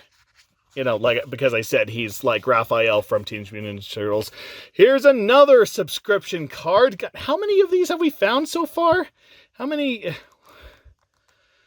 Well, at least one. I swear there was another one in here. Oh, there's a Skittles. Oh, I completely overlooked this Skittles ad. And it says, "Psst, Skittles, taste the rainbow." Except I didn't see that it said psst at first. I thought those were O's, so I thought it said poot, which is not something you want to do right after eating Skittles. Anyway, this says cut, put in mom's purse, sit back and watch the Skittles pour in. And no, I don't want to cut it because that means I'd have to cut out a page of this magazine, and these magazines are hard to find. So nope, not even for Skittles. I'm sorry. I do enjoy some Skittles, but I'm not doing that even for Skittles. We can't come with you, Uncle Scrooge. This week is the annual Brambleberry Pie Baking Contest. We want to stay and taste. Help Mrs. Beakley with her entry. And they're back to wearing black shirts and black striped hats. I don't get that. Also, Webby looks like she's dressed a little differently as well. I don't know. I can't really place what she actually wears, but that outfit seems a little out of place. I can't explain it. But I need you. You've studied the Ivory Coast in your geography class. I'll be capturing wild animals for the Duckburg Zoo, and I can't do it alone. I'll pay you to come help me. Oh, now you know he's desperate. Sorry. I'll give you 5% of what I make. We can't. Each. When do we leave? Yeah, like he's gonna pay out. I mean, we find out later that he makes thousands of dollars off his haul, and 5% of that would mean about $500 or $600 each nephew, which, yeah, no, he is not. He doesn't even spring for ice cream most of the time, from what I understand from the show and comics, so no, there is no way he'd be giving 10-year-old kids $600 each. Anyway, when do we leave? Immediately. I'll just have to beat Gladstone on 85% of what I earn on this trip. 80%, I'm coming too. All right, my little lassie, 80% it is, and I'll still win. Now turn that blankety blank excuse for music down. Yeah, now I really know he's lost his marbles. He's bringing along Webby. Webby was always the kid that got left behind because, it was too dangerous for little girls. So, nope, I'm sorry. This is the most far-fetched thing I have ever seen in a DuckTales comic or cartoon so far. I don't know. I'm pretty busy right now. How much does it pay? The contest rules won't let me pay you out of my own money, Launchpad. But if you'll transport us to the Ivory Coast and back, I'll give you 5% of whatever I make. Plus another 5 for Doofus? Another 5? Plus expenses. No, it's too much. Take it or leave it. Oh, all right. It's a deal. I'll be back this afternoon, as soon as I arrange for some special equipment from Gyro Gearloose. So currently he's working at 70%. So yeah, I'm sure I'll find some way to earn money on 70%. 5% of what you make is very fair. I don't really have anything designed to capture wild animals, Scrooge. Then build something. I've already made a deal with the Duckburg Zoo to sell any animals I capture. Oh, that's his plan. Need money in a flash? Try animal poaching. Also, try that Rube Goldberg soup serving machine. And also an anchor that's lighter than air? What is the point of that? The hammer machine I could see having some potential. Maybe the painting machine. Don't know what that is. Don't know what with candle and such, I don't know. Do you think these might work? I invented them to help furniture movers carry large, heavy, delicate objects. The only problem was nobody had any. They're perfect for carrying the animals until I can get them to the zoo. But they're too big, Gyro. We'll need trucks to move them once we get to Africa. Oh, don't worry. They're self-propelled. Terrific! I can already hear Gladstone admitting that I'm right. Well, he has large moving boxes that can hover? That can hover? Who doesn't want these boxes? These would be perfect for moving. They would put the whole U-Haul business out of business. So, I don't know. Inventors in cartoons, they invent something that will change the world, and then they only use it for one episode. Here at last. After sitting in that plane for 13 hours, I don't think I ever want to sit down again. And this guy looks like a stereotypical Texas oil guy, so let's see, can I do a stereotypical Texas oil guy? Son, you just saved my life back there, throwing yourself under me like that. I'm just gonna have to reward you. Oh, but I didn't throw myself under. Did you say reward? I always show fellow my appreciation. How'd you like to stay in my place while y'all here? I got 18 bedrooms, so there's plenty of room. Hope you don't mind living next to the Beverly Hillbillies, though. Wow! Look at so-and-so Gladstone's beating us here, and he's got help with him, the cheetah! Get us down there, Launchpad, quick! Okay, let's get this plane unloaded. Come on, kids, we've got to hurry. I'm gonna show Gladstone that hard work beats luck any day. Turn up the music, Huey! Uncle Scrooge said if I made it any louder, he'd charge me 5% for having to listen to it. Well, to be fair, kid, as much as you can't touch this as catchy, there's only so many times you can listen to it without wanting to tear the tape out of the box. Don't lose that mop I gave you, otherwise I'll be trapped here listening to that music forever. I'll be there. Boombox in the early 90s, I'd say that the batteries only lasted about 6 hours, so no, I don't think you have anything to worry about. Let's be careful. I don't want any of you getting hot. And leave that dad-blasted radio here. Why did you bring them? Oh, also, now they're in their colors. Why do they always wear black shirts, but then they change to something more their color? Also, that's absolutely adorable that they have color-coded Junior Woodchuck outfits. Okay, Uncle Scrooge, and don't worry, we know all about jungle survival. Remember, we're Junior Woodchucks. Why don't I find that comforting?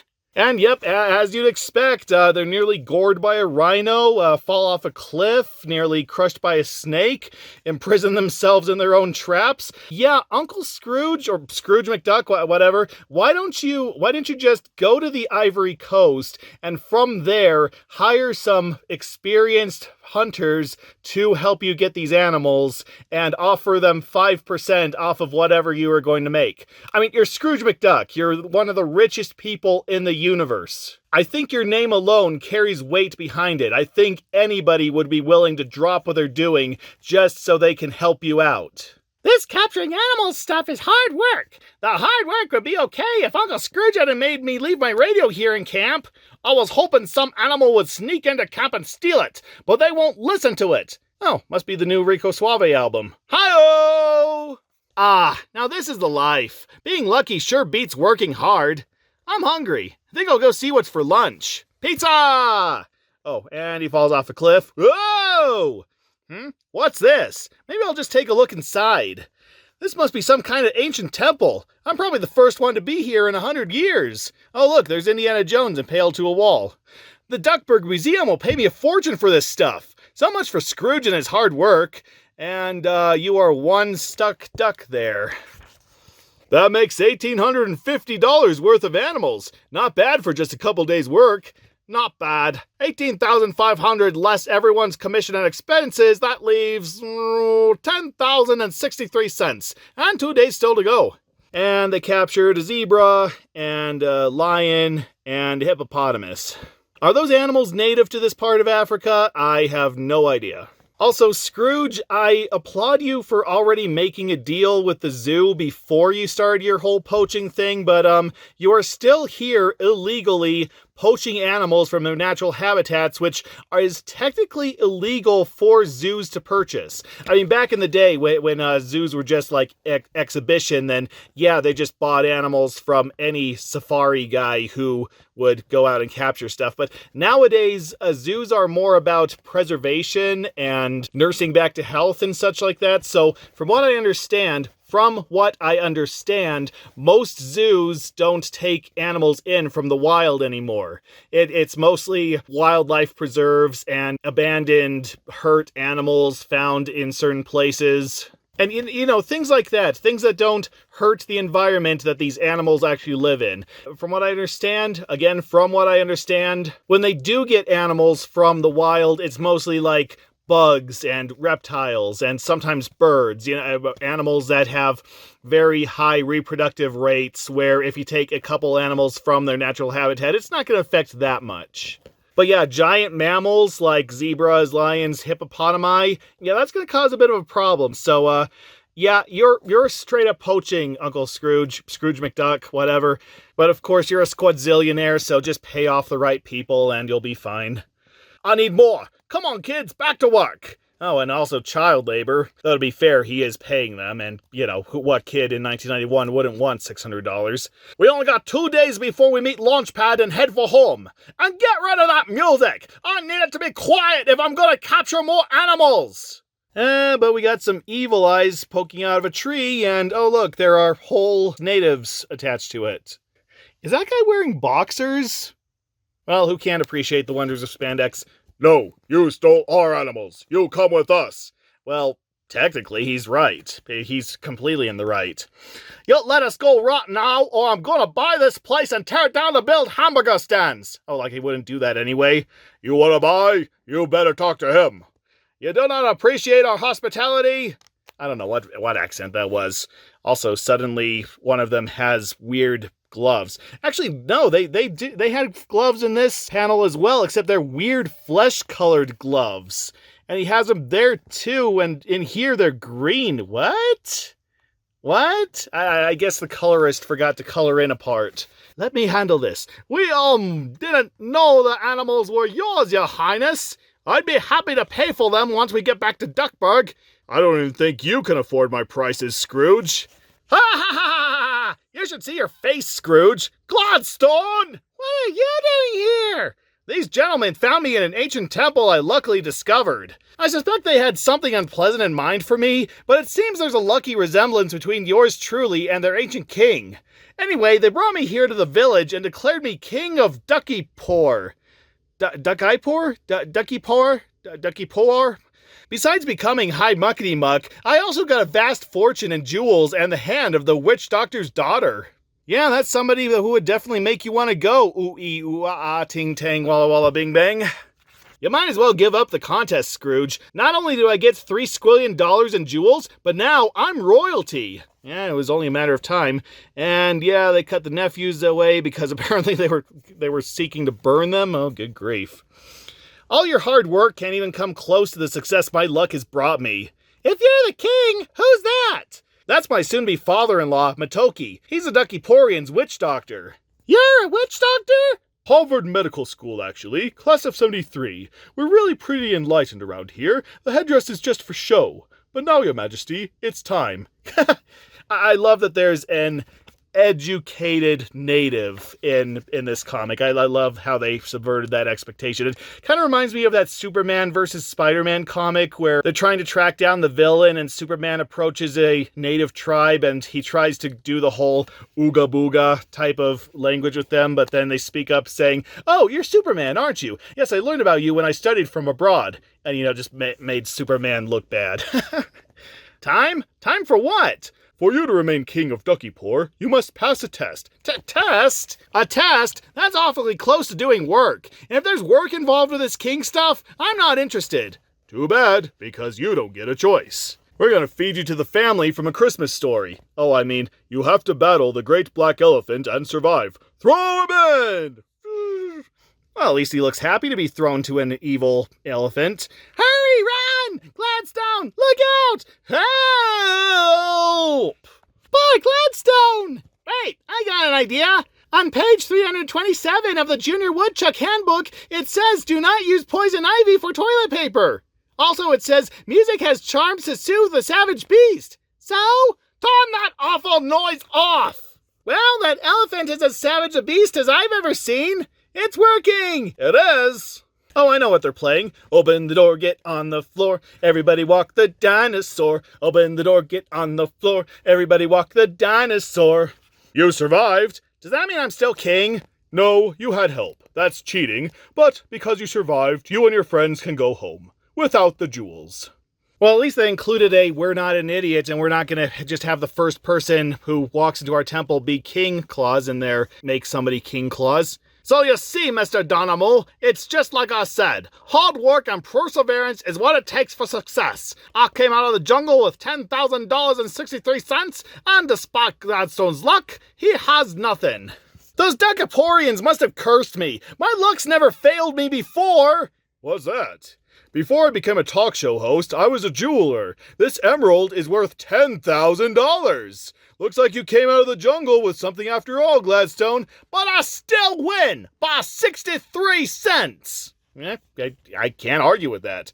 Gladstone, no one in the world is as lucky as you, but anyone can work hard and be successful, especially if they're my Uncle Scrooge. Ba-da-ba-ba-da-ba. Say what you want about Gladstone, I like his attitude better than Scrooge McDuck. I'll take someone who just has bread drop into his lap over somebody who takes bread out of other people's mouths. Anyway, here's an advertisement for the U.S. Olympic Festival of '91, and apparently it took place in Los Angeles, so for tickets and more information, please call that number, and who knows, maybe they'll have some tickets left over.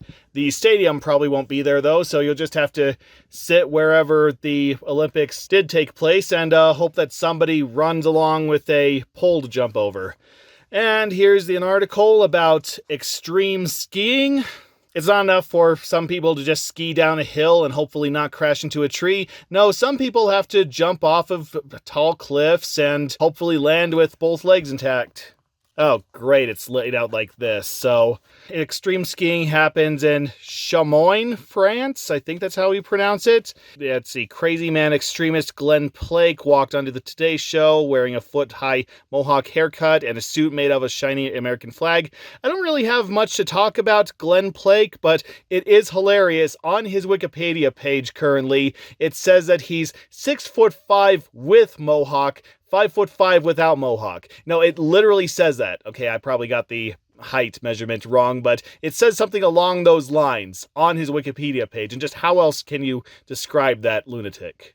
So anyway, everybody tries to pull off a Sonny Bono and tries to get themselves killed as they do extreme skiing by jumping off cliffs and going down near vertical cliffs and, all sorts of stuff.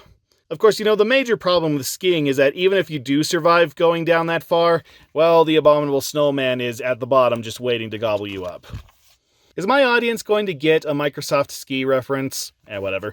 And then here's an article about Taekwondo. Yeah, it started in Korea, and it's mostly focused around kicks, and of course you have to really bundle up if you're not trying to kill someone. Kind of reminds me of that Taekwondo martial arts game that Ashens was absolutely crazy about. Like, I don't remember what it was called, but these characters would just dress in white or red or blue and just kick the living hell out of each other. Because that is literally all I know about this sport. And apparently a child prodigy in the sport is Alana Dunnigan, and unfortunately I can't find any information on her. Yeah, unlike the child prodigies we've featured before, no, I can't find any information on her, so hopefully she's doing well today. Hopefully she's taken her talents and put them to good use. I don't know, maybe she's a school teacher or a stockbroker or something today. And yeah, here's an alternative to skateboarding, a moto board. Yes, they actually attach a lawn trimmer engine to a skateboard, and it works. So this is basically the hoverboard of its day. In fact, they even mention here Back to the Future and the hoverboard and Marty's secret weapon. See, he's down there as well. So no, this isn't quite the hoverboard from that movie, and neither are the things that we came to call hoverboards. But it was close enough, got the job done. And so, yeah, you took a lawn trimmer engine, you attached it to a skateboard, and that was your throttle. That was how you controlled the speed. And yeah, unsurprisingly, these kind of fell out of favor because nobody really liked to go 30 miles down the street only to hit a bump and go flying and probably break every single bone in their body. I think that's why hoverboards were banned as well. That and battery malfunctions that could actually make the hoverboard explode. So yeah, I don't know if these were well and truly banned, but I do know that they fell out of favor, mostly because of the price and mostly because, well, like I say, they had a very high chance of causing irreversible injury. But you know what this reminds me of? This reminds me of that movie, The Skateboard Kid. Yeah, that Roger Corman family film that JonTron featured on one episode of his show. Yeah, this kid modifies his skateboard to be one of these moto boards, and complete with the throttle control, and then it comes to life and it has the voice of Dom DeLuise, which if I was guaranteed a moto board with the voice of Dom DeLuise, then yeah, I'd totally make my own. But yeah, if you ever need a project, make your own moto board. I don't know.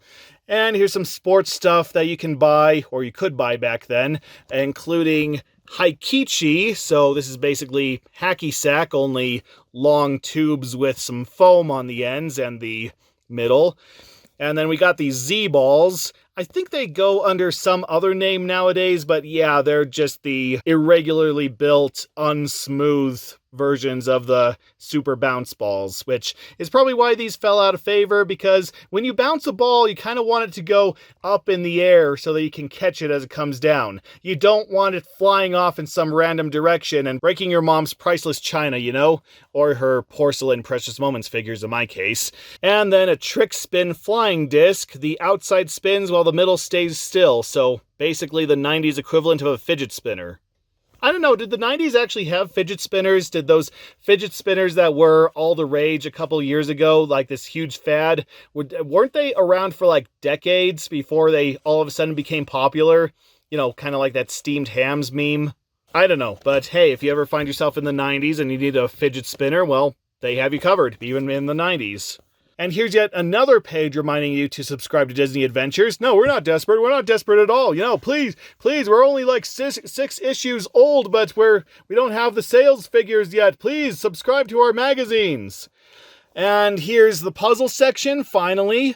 Off the track, can you spot 10 or more mistakes in this picture? All right, let's give this a shot. Okay, we got the manhole on the top. I guess the times are out of order there. I don't know. That could just be for tomorrow. I don't know what's there. I don't know what qualifies as a mistake in this. This lady's buying train tickets. No, this lady's buying ice cream at a train ticket station. I don't know. They could sell ice cream at the ticket booth. Who says they can't? This reads 3:64 p.m. Yeah, I guess that's a mistake. News. Nothing happened today. I guess that's technically a mistake, except one day in like 1951 or something, all the news outlets had to admit that nothing happened on that day. And then there's a tree as one of the supports here. I don't know, that could also be a thing. Who says it can't? Please litter, thanks. Okay, I guess that's a mistake. Plane flying upside down. Track 2.5, I guess it's a mistake, though I don't know, it might be the precursor to platform 9 3/4, or the American equivalent to platform 9 3/4. I mean, there are wizarding schools in America, right? Wasn't that what Fantastic Beasts and Where to Find Them was about? Something like that. The conductor has decided not to wear shoes today. I think that's more a mistake on his part. Kid has decided to become a furry and is wearing pants with a tail attached. I guess that's a mistake.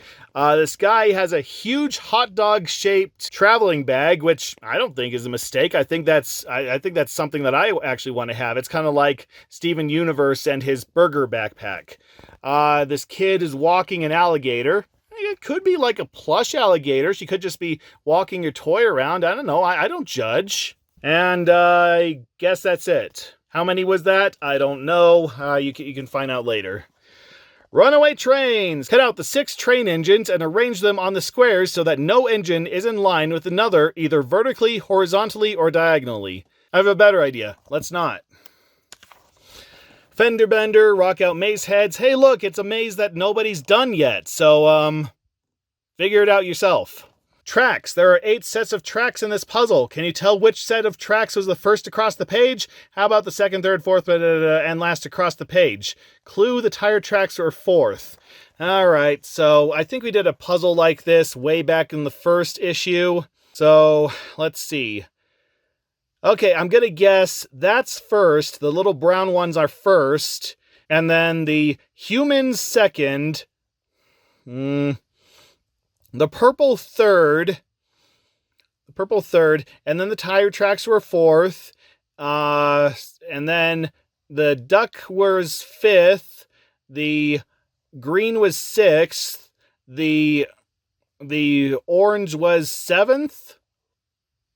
Yeah, the orange was 7th, and then the pink was 8th. Did I get it right? I don't know. We'll find out later, I guess.